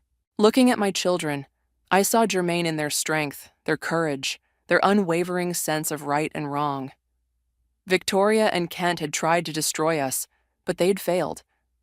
In fighting back, we'd grown stronger, closer, more determined to honor Jermaine's memory. "Mom," Stephen asked, "are we going to be okay now?" I pulled them both close, feeling the warm breeze that reminded me of Jermaine's embrace. "Yes, baby, we're going to be more than okay. We're going to be extraordinary." "Ready?" June asked, adjusting my blazer as we stood outside the community center. I nodded, clutching my notes. Through the doors, I could hear the murmur of the crowd. Families who'd lost loved ones to Victoria and Kent's schemes, others fighting their own custody battles, and advocates working to change the system. "Mom," Trinity called from inside. "They're waiting." Taking a deep breath, I walked onto the small stage. Familiar faces dotted the audience. Felicity, Detective Roberts, Sarah Martinez, and most importantly, my children sitting in the front row with Rachel. "My husband used to say that doing the right thing isn't always easy," I began, echoing Trinity's words from the courtroom. "When I started fighting for my children, I thought I was alone. I was wrong." The crowd grew silent as I continued. "Because of your support, we didn't just win a custody battle. We exposed decades of fraud that had destroyed families. We brought justice to those who thought they were above the law. And now we're changing the system that allowed it to happen." Sarah stood up, holding a thick document. "The bill passed this morning," she announced. "The Jermaine's law reforms are officially in effect." Applause erupted. The new legislation would protect families from fraudulent custody claims and strengthen penalties for using the court system for harassment. "But our work isn't finished," I continued. "Today, we're launching the Phoenix Family Foundation. Thanks to the seized assets from Victoria and Kent's estates, we can provide legal support to families fighting similar battles." Felicity stepped forward. "We've already taken on our first 10 cases, and with the FBI's continued investigation, we're identifying more victims of Victoria and Kent's schemes who need support." A woman in the third row raised her hand. "My sister lost her husband in one of their insurance scams. We never knew the truth until your case broke open. How do you move forward after something like this?" Trinity stood up before I could answer. "May I?" she asked, and I nodded. She walked to the microphone, her confidence reminding me so much of Jermaine. "We move forward by helping others, by making sure no one else goes through this alone. My dad died trying to expose the truth, but his death wasn't the end of his story. It was the beginning of ours. Stephen joined his sister, and we're not victims anymore. We're survivors who fight back." June wiped tears from her eyes as she handed me an envelope. "This just arrived. You should read it now." The letter was from a mother in Arizona. "Your story gave me courage to fight my own battle against corrupt family members trying to take my son. Today, I won full custody. Thank you for showing me that justice is possible." "That's the 15th letter this week," June whispered. Detective Roberts approached the stage. "We've got another one," he said quietly. "Family in Florida. Same pattern as Victoria and Kent. Want to help us build the case?" I looked at my children, seeing the question in their eyes. They nodded. "Yes," I said. "Send me the details." As the formal presentation ended, people gathered in small groups, sharing stories and resources. Rachel hung back, holding something behind her back. "Found this in my old college papers," she said, revealing a photo album. "Thought you might want it for the foundation's wall." The album was filled with pictures of Jermaine teaching at his first school, working with underprivileged kids, building the life Victoria and Kent had despised. In every photo, his passion for helping others shone through. "Perfect," I said. "This is exactly what the foundation represents." Trinity and Stephen crowded around to see the photos. "Dad would love this," Stephen said. "Using their money to help people? It's like the ultimate karma." Felicity joined us, her phone buzzing.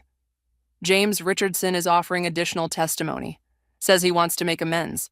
And 3 more families have come forward about suspicious accidents linked to Victoria and Kent." "Then we keep fighting," I said.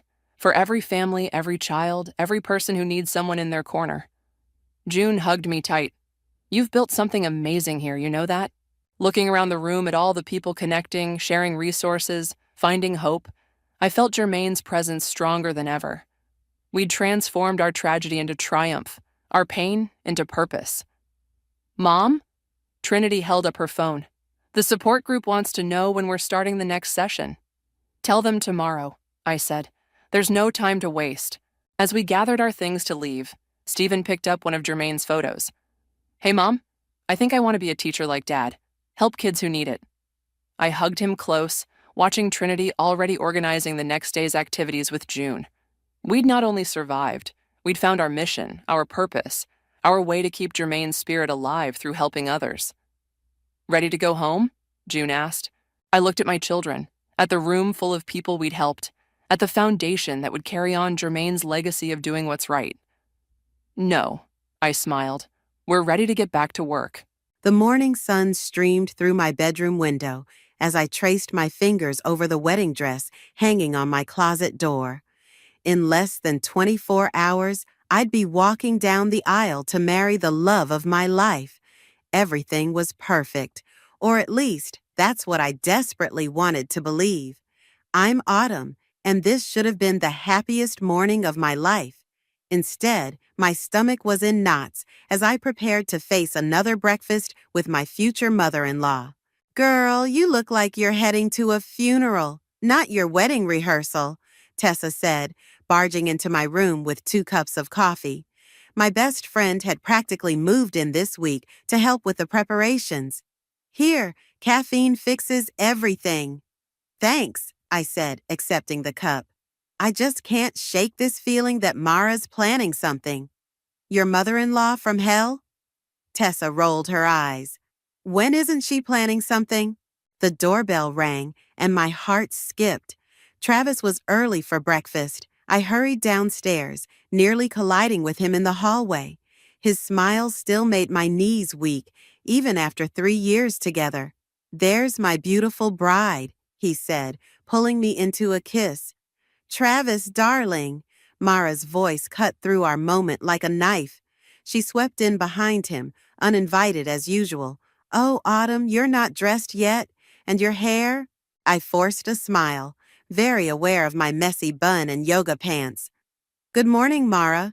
We weren't expecting you for another hour. Well, I thought I'd come early to help. There's so much to do, and we want everything to be... She paused, her eyes scanning our modest living room. Adequate. Travis squeezed my hand. Mom, please, we talked about this. About what? She blinked innocently. I'm only trying to help. After all, it's not every day my only son marries a... Another pointed pause. Well, let's have breakfast, shall we? Tessa appeared with a tray of freshly baked croissants. These just came out of the oven. Autumn made them herself. How quaint, Mara said, delicately picking one up. In our family, we usually have our staff handle the cooking.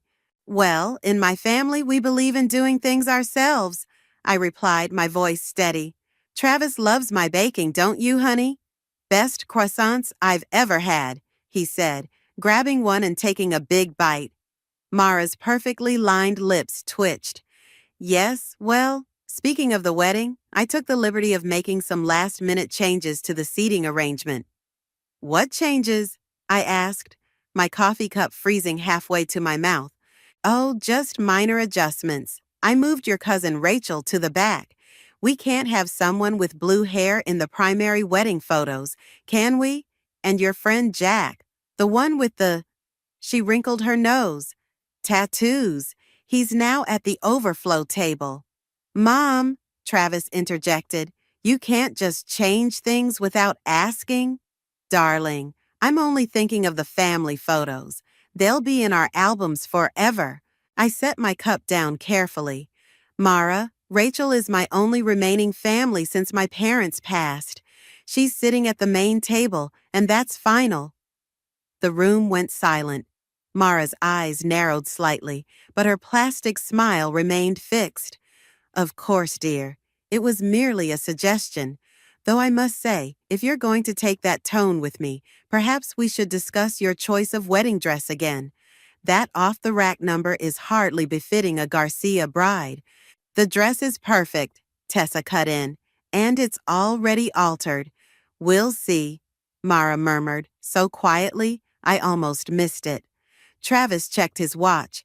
Mom, we should head to the venue. The rehearsal starts in an hour. He kissed my cheek. See you there, babe. As they left, Tessa grabbed my arm. Did you hear what she said about the dress?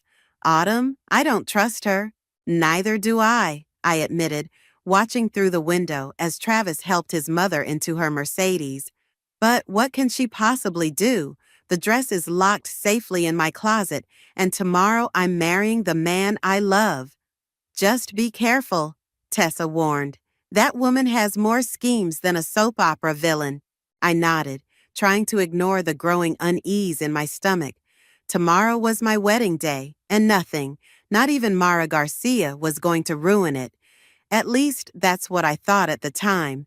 I had no idea that in less than 24 hours, I'd be facing the biggest crisis of my life, or that karma was about to teach my future mother-in-law an unforgettable lesson. No, no, no, my scream echoed through the bridal suite as I stared at the garment bag in horror.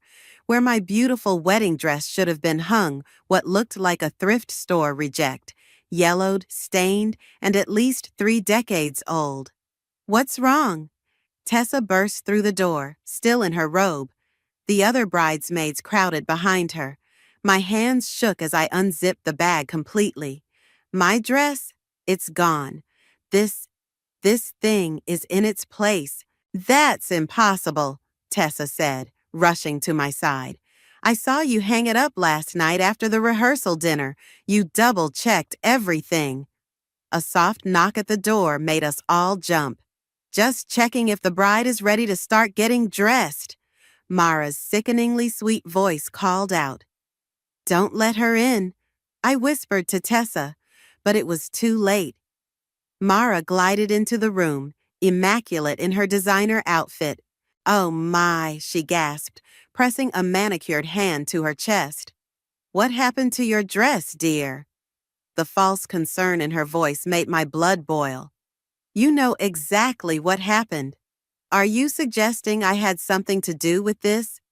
Mara's eyes widened in mock offense. Really, Autumn, your paranoia is showing. Perhaps this is a sign that you're not ready to join our family. Stop it, I snapped, stepping closer to her. Where is my dress? How should I know? Though, I must say, this older dress might be more appropriate for someone of your background. We can't all afford couture, can we? Tessa grabbed my arm before I could respond. I'm calling the police. Over a missing dress? Mara laughed. Don't be dramatic. The ceremony starts in 3 hours. Maybe you should focus on finding something else to wear instead of throwing around baseless accusations. As she turned to leave, she paused at the door. Oh, and Autumn, do try to keep this little incident quiet. We wouldn't want to upset Travis on his big day, would we? The door clicked shut behind her, and I collapsed into a chair, fighting back tears. That witch, Tessa fumed, pacing the room. She must have gotten a copy of the key card somehow. I bet she has the dress hidden somewhere. We don't have time to search the whole venue, I said, my voice hollow. And she's right. We can't tell Travis. He's already stressed about his father not being here. Then we fight back, Tessa declared, pulling out her phone. Remember that boutique owner I told you about? Jasmine? She owes me a favor, and she's known for working miracles. A boutique owner can't help us now, I said, staring at the ruined dress. The ceremony's in 3 hours. Trust me, Tessa insisted, already dialing. Jasmine isn't just any boutique owner. She's— Another knock interrupted us. The wedding planner, Yvette, poked her head in. Everything okay? I just saw Mara looking rather pleased with herself.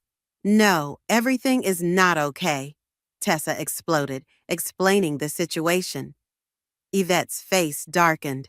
I've worked hundreds of weddings, but I've never seen a mother-in-law stoop this low. Want me to accidentally spill red wine on her dress?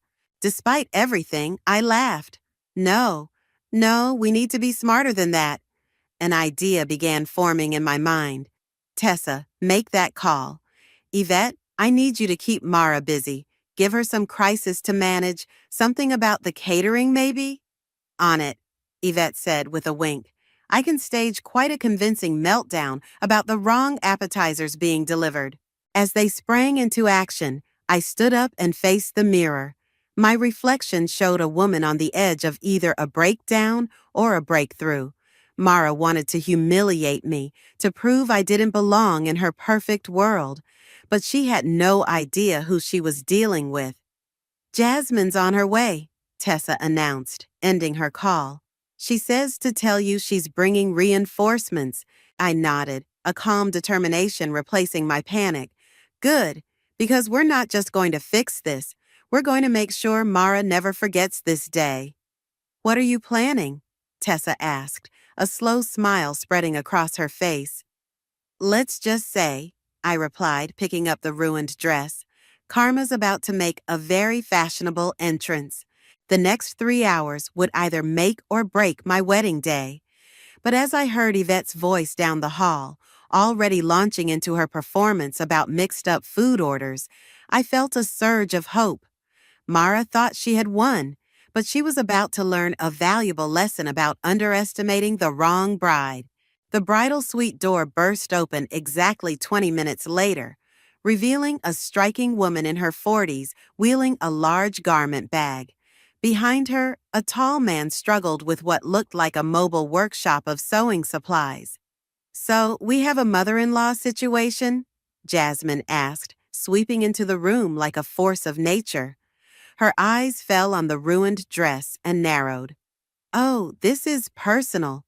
Jasmine, thank you for coming. Tessa rushed forward. This is Autumn. Darling, save the thanks. When Tessa told me what happened, I canceled 3 appointments. No one ruins a bride's day on my watch. She turned to her assistant. Asher, set up over there. We have 2 hours and 40 minutes. I watched in amazement as Asher transformed a corner of the suite into a mini atelier, complete with a portable sewing machine and what seemed like endless supplies. Now, Jasmine said, unzipping her garment bag, let's see what we have to work with. She pulled out something that made my jaw drop, a stunning white gown that seemed to shimmer in the light. That's a Jasmine Clark original, I gasped, finally recognizing her. You're the Jasmine Clark? The one and only, she winked, and this is just the beginning. Asher, the lace panels.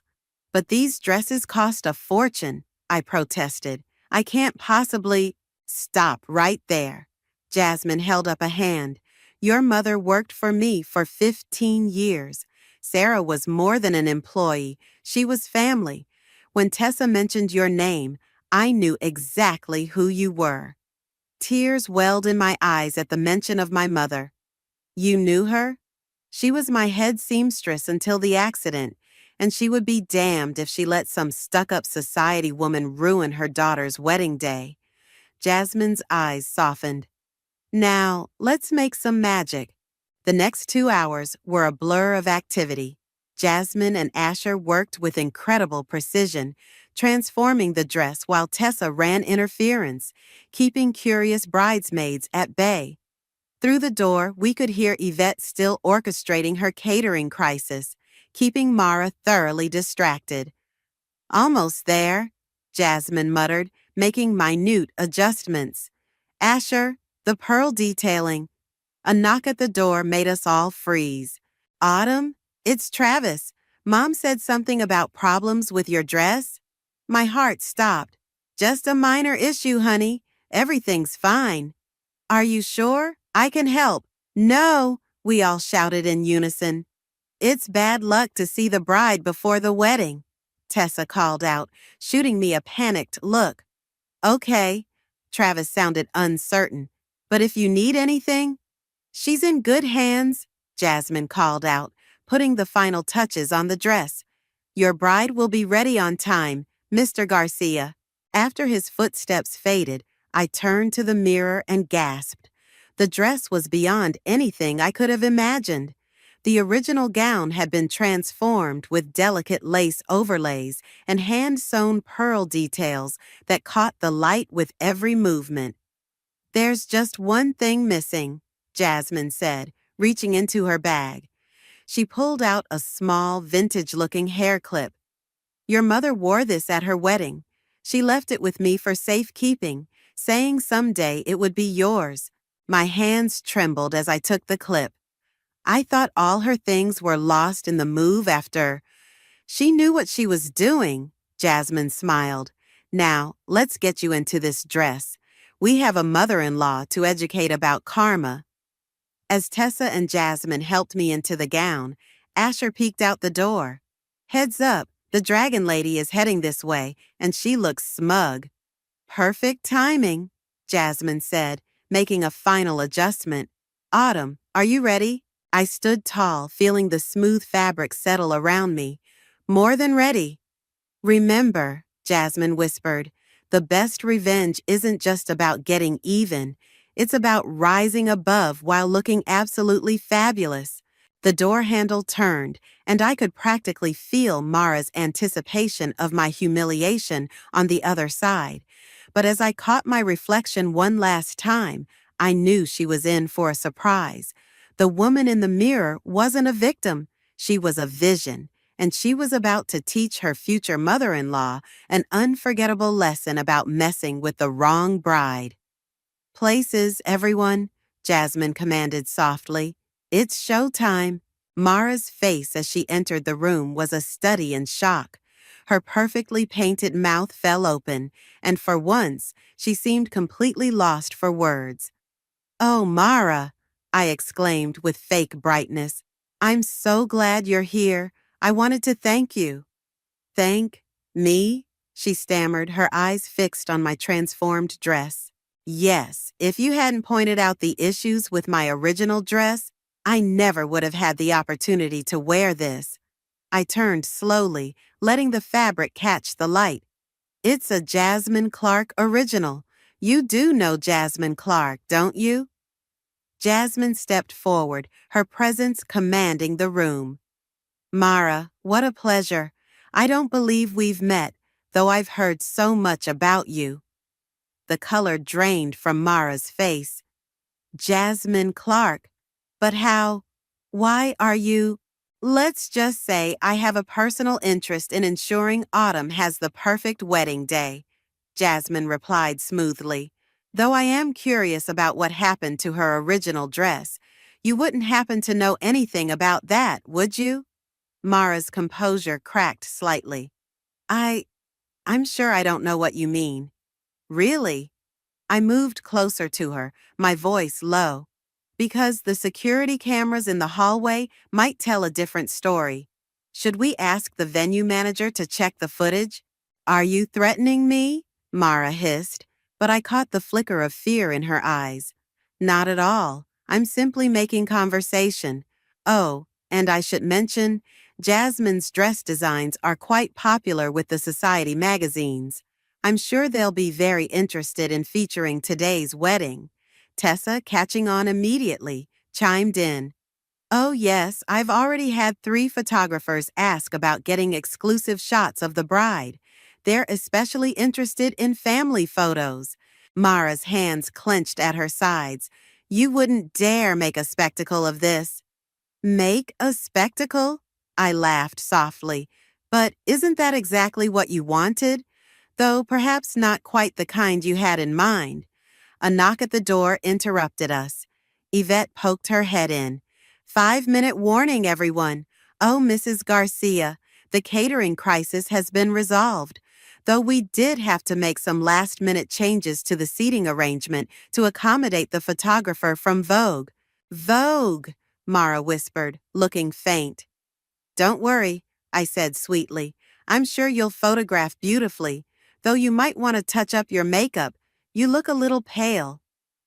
Mara turned on her heel and fled the room, nearly colliding with Asher in the doorway. That, Tessa declared, was magnificent, but our triumph was short-lived. As Jasmine made a final inspection of the dress, her face suddenly tensed. We have a problem. The back closure, there's a crucial hook missing. Without it, the dress won't stay properly secured during the ceremony. Can't we just pin it? Tessa suggested desperately. Not with this fabric. Jasmine shook her head.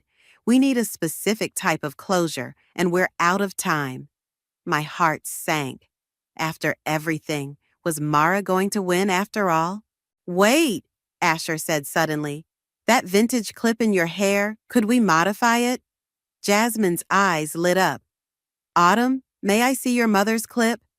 I carefully removed it from my hair, my hands shaking slightly as I handed it over. Jasmine examined it closely, then smiled. This is perfect, Asher, my tools. Working with incredible speed, Jasmine modified the clip into an elegant closure that not only secured the dress, but added an extra touch of vintage beauty to the design. Your mother, she said softly as she worked, always said that sometimes the best solutions are hidden in plain sight. There, it's done. I blinked back tears as I felt the dress settle perfectly into place. My mother's clip, transformed just like the dress, would help me walk down the aisle. Places, everyone, Yvette called from the doorway. We're ready to begin. As my bridesmaids hurried to line up, Jasmine squeezed my hand. Remember, darling, you're not just wearing a dress. You're wearing your mother's love, my art, and your own strength. Now go show Mara what real class looks like. I took a deep breath and moved toward the door. In just a few minutes, I would walk down the aisle to marry Travis. And his mother? Well, she was about to learn that some lessons come wrapped in silk and lace. Ready? Tessa whispered, handing me my bouquet. I nodded, feeling stronger than ever, ready to make history. The hallway outside the ceremony space buzzed with last-minute activity. As I waited for my cue, I overheard raised voices around the corner. I recognized them immediately, Travis and Mara. Mom, what did you do? Travis's voice was sharp with anger. I don't know what you're talking about, Mara replied, but her voice wavered. Don't lie to me. The venue manager just showed me the security footage. I saw you sneaking into the bridal suite last night with a garment bag. My heart pounded. Someone had already shown Travis the footage? Darling, I was just trying to protect you, Mara pleaded. That girl, she's not from our world. She'll never understand our way of life. Our way of life? Travis's laugh was bitter. You mean looking down on everyone else? Treating people like they're beneath us? That's not my way of life, Mom. That's yours. Everything I've done has been for you. No, Travis cut her off. Everything you've done has been about control, just like with Dad. The silence that followed was deafening. Don't you dare bring your father into this, Mara hissed. Why not? Isn't this exactly why he left? Because you tried to control every aspect of his life until he couldn't take it anymore? I pressed myself against the wall, hardly daring to breathe. In 3 years, Travis had never spoken about his father's departure. Your father was weak, Mara spat. He chose to walk away from everything we built. No, Mom, he chose freedom over your manipulation. And if you don't stop this now, if you don't accept Autumn and treat her with respect, you're gonna lose me too. Footsteps approached, and I quickly moved away from the wall, pretending to adjust my dress. Travis rounded the corner, stopping short when he saw me. Autumn, he breathed, taking in the dress. You look incredible. You're not supposed to see me before the ceremony, I said softly. He stepped closer, his eyes suspiciously bright. I'm so sorry about my mother. I had no idea she would... Hey, I touched his cheek. This isn't your fault. But it is. I should have seen it coming. I should have protected you. Travis, I met his eyes. I don't need protection. What I need is a partner who stands by me, and that's exactly what you just did. A throat cleared behind us. Jasmine stood there, looking elegant and authoritative. As touching as this is, we have a wedding to start. Travis, your place is at the altar. Autumn, let's get you in position. As Travis reluctantly headed toward the ceremony space, Jasmine adjusted my dress one final time. The photographers are ready. Mara won't know what hit her. I heard everything, I whispered, about Travis's father. Ah, yes, Jasmine nodded. Robert Garcia, a good man who finally had enough of Mara's games. Sometimes the kindest people take the longest to reach their breaking point. The wedding march began to play softly. That's your cue, Jasmine said, stepping back. Show them what real grace looks like. I took my position, clutching my bouquet. Through the doors, I could see the packed ceremony space, cameras discreetly positioned to capture every moment. Mara sat in the front row, her face a mask of barely contained fury.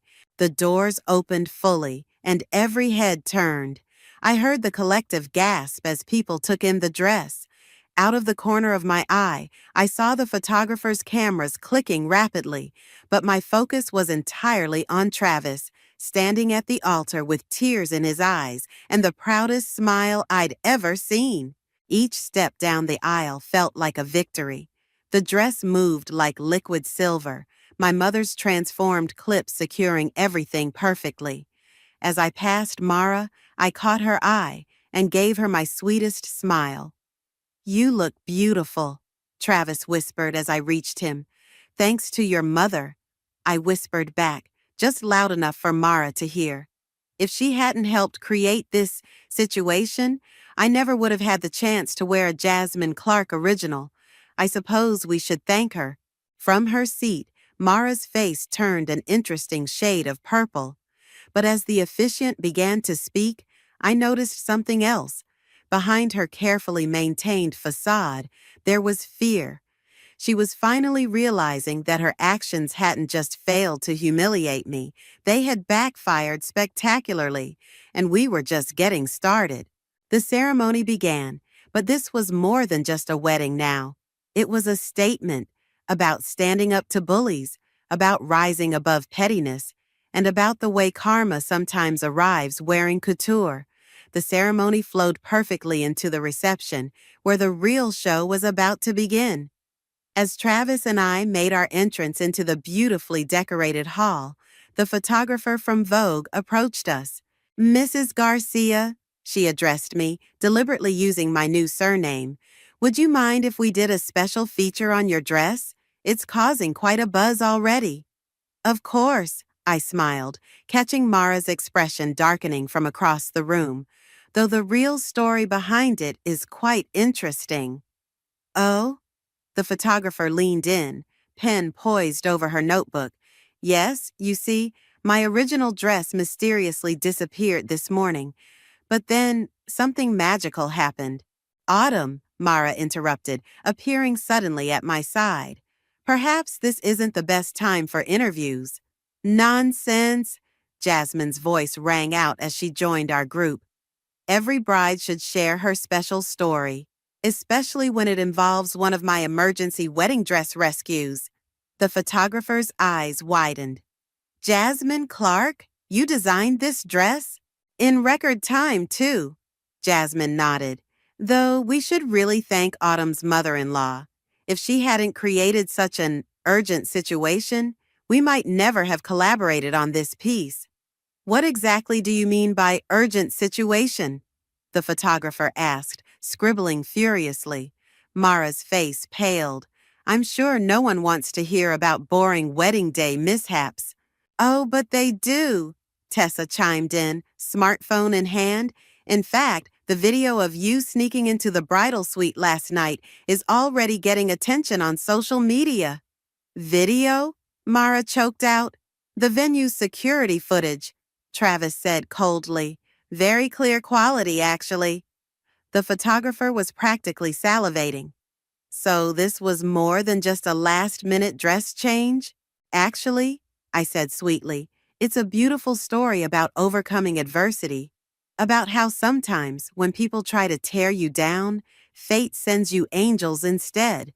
I gestured to Jasmine. Would you like to hear about my mother's connection to Jasmine Clark? Don't you dare, Mara hissed under her breath. Is there a problem, Mara? I asked loudly enough for nearby guests to turn their heads. You seem upset, almost as upset as when you discovered your plan to humiliate me backfired. The photographer's pen flew across her notebook.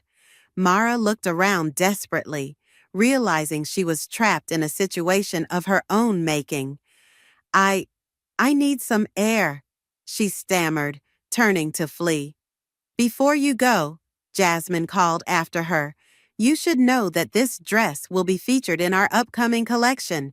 We're calling it the Phoenix, Beauty Rising from Attempted Destruction. Poetic, isn't it? Mara froze mid-step, her shoulders stiffening. Oh, and Mara, I added, the original dress you took, it was a decoy. We suspected you might try something like this, so we kept the real one somewhere safe. But thanks to you, I ended up with something even better. The look on her face was priceless as she fled the reception hall. Several guests whispered and pointed, the story already spreading through the crowd. That, the photographer said, is going to make one hell of a feature. Travis pulled me close. You knew she would try to sabotage the dress? Let's just say I learned from the best, I smiled, nodding toward Jasmine. Your mother isn't the only one who can plan ahead. Speaking of planning, Jasmine interjected, I believe it's time for the mother-son dance, though it seems we're missing half of the pair. Travis looked toward the door his mother had fled through, then back at me. I think I know someone more deserving of that dance.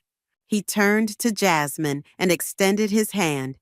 Would you do me the honor? You've been more of a mother figure today than mine has been in years. Jasmine's composed facade cracked slightly, genuine emotion showing through.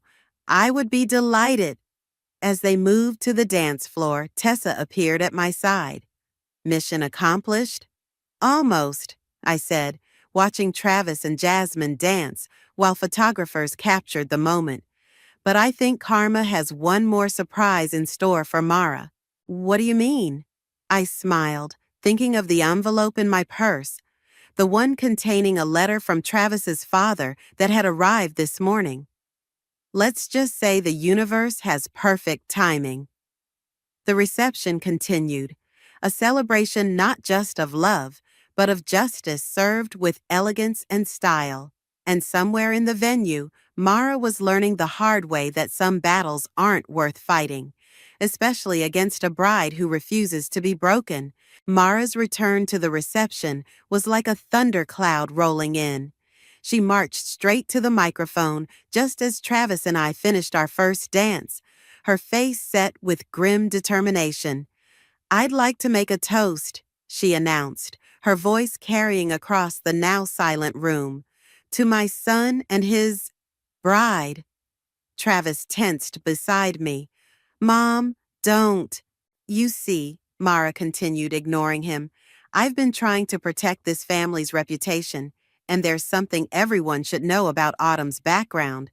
Actually, I cut in, reaching for my purse. Before you continue, there's something you might want to read first. I pulled out the envelope I'd been saving. I'm speaking now, Mara snapped. Is that any way to talk about family?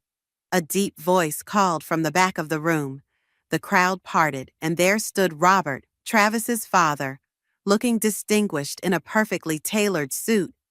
Dad? Travis breathed. Robert? Mara's voice cracked, the microphone picking up her shock. What are you doing here?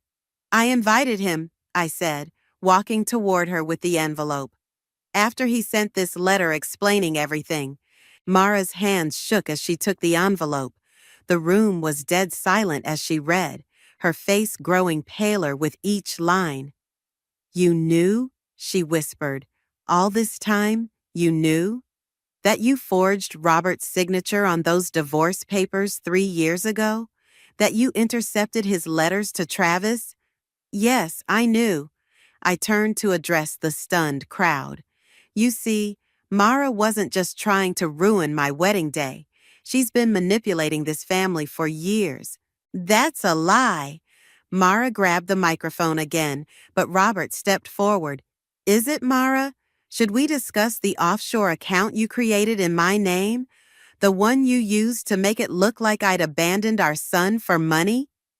Travis moved to stand beside his father, his voice thick with emotion. All those times you said he chose to leave us?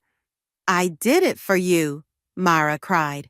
He would have ruined everything with his ridiculous ideas about living a simple life. No, Mom, Travis said firmly. You did it for yourself. Just like trying to ruin Autumn's wedding dress. It's always been about control. How dare you, Mara sputtered, after everything I've sacrificed. The only thing you've sacrificed, Jasmine interrupted, stepping forward, is your relationship with your son. And for what? To maintain some illusion of social superiority? The photographer from Vogue was scribbling frantically, while several guests not so discreetly recorded the scene on their phones. This is all your fault, Mara pointed at me accusingly. You turned my son against me. No, Mara, I replied calmly. You did that all on your own. I just helped bring the truth to light. You see, when you tried to dig up dirt on my background, you missed something important.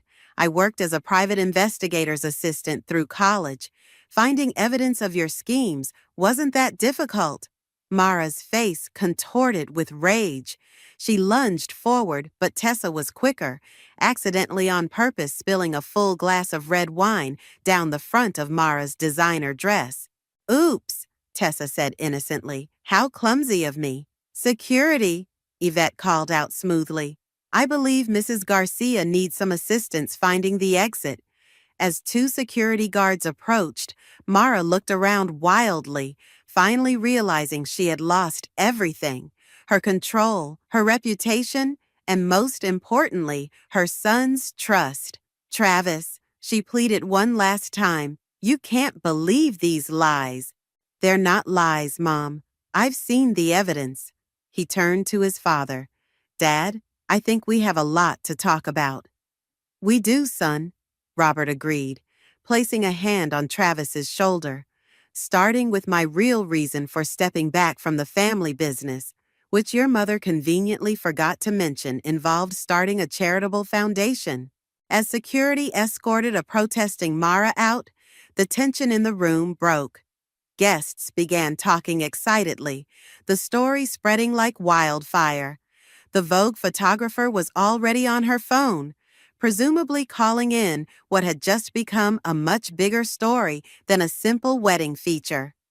Well, Jasmine said, appearing beside me with a champagne flute, I'd say Karma just made quite a spectacular entrance.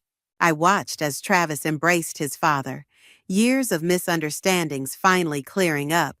Sometimes karma needs a little help finding its way. Indeed, she smiled, though I must say, that private investigator detail was a brilliant touch. Who says it was just a detail? I winked, clinking my glass against hers. The reception resumed, but now with an air of celebration that went beyond just a wedding. It was a celebration of truth, justice, and the power of standing up to those who would try to break us.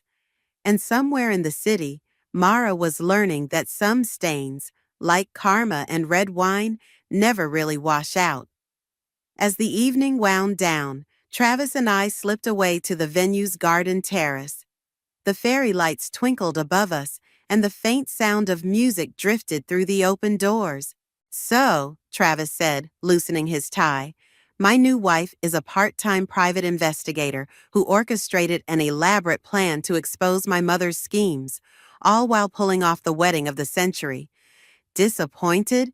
I asked, leaning against the balustrade. He pulled me close. Are you kidding? I'm in awe, though I do have one question. How did you find my father? Actually, he found me, I admitted. Remember that charity gala last month? He was there, saw our engagement announcement in the society pages. He reached out, and once we started talking, I shrugged. The pieces fell into place. And the security footage of Mom stealing the dress? Yvette's idea. She had a feeling Mara might try something dramatic. The terrace doors opened, and Robert stepped out, followed by Jasmine. Hope we're not interrupting, Robert said, but there's something you both should know. He glanced at Jasmine, who nodded encouragingly. I'm reinstating Travis as the foundation's director, if he wants it. Travis straightened. The youth education program? The one Mom said was a waste of resources? The very same, though it's grown quite a bit, thanks to a certain designer's contributions. Robert smiled at Jasmine. We've been working together for years, Jasmine explained, supporting underprivileged students in fashion and business programs. Your mother never approved, of course. That's why you really came today, isn't it? I asked. Not just because of my mother's connection. Guilty, Jasmine admitted. When Robert mentioned you were marrying Travis, it felt like fate, though I certainly didn't expect to be designing a wedding dress at the last minute. Speaking of unexpected, Tessa's voice called as she joined us. You might want to see this. She held up her phone, showing a social media post going viral. It was the security footage of Mara stealing the dress, paired with photos of the final result. The internet has officially dubbed it Karma's wedding dress. Tessa grinned. You're trending. Great, I groaned. Just what Mara needs, more ammunition. Actually, Robert said, checking his own phone, Mara just boarded a flight to Europe. First class, naturally. She left a message saying she needs time to reflect on her choices. Travis let out a long breath. Good. Maybe some distance will help her realize what really matters. And what matters to you? Robert asked softly. About the foundation? Travis looked at me, and I squeezed his hand encouragingly. I want in, he said firmly. All in, but with one condition. Autumn gets to be part of it too. Her investigative skills could help us identify families who need support but might be hesitant to ask. Perfect, Jasmine beamed. And while you're at it, perhaps we could discuss a scholarship program for aspiring fashion designers in honor of your mother, Autumn. I blinked back tears. She would have loved that. The sound of camera shutters made us turn. The Vogue photographer stood in the doorway, looking apologetic. Sorry to interrupt, but this is perfect. The next generation of philanthropy, fashion, and family coming together. May I? We posed for a few photos, but these weren't the stiff, formal shots Mara had always insisted on. These were natural, joyful moments of a family being rebuilt on a foundation of truth and purpose. As the party inside began to wind down, Travis pulled me onto the terrace's small dance floor for one last dance. You know what I realized? He murmured. Mom always said she was protecting our family's legacy, but she never understood what that legacy really was. And what is it? He gestured to where Robert and Jasmine were deep in discussion about scholarship programs, to Tessa showing Yvette the viral posts, to the evidence of love and support all around us. This, not the money or the status, but the ability to make a real difference, to build something meaningful. I rested my head on his shoulder, thinking of my mother's clip that had helped save the day, of Jasmine's unexpected connection, of Karma's perfect timing. You know what they say, I smiled. The best revenge isn't just getting even. It's living well, he finished, then kissed me under the twinkling lights. Inside, the band played their final song. Tomorrow would bring new challenges, new opportunities, and probably a few viral memes about karma and wedding dresses. But tonight, in this moment, everything was exactly as it should be. Sometimes karma doesn't just come full circle. It creates an entirely new one, stronger and more beautiful than before.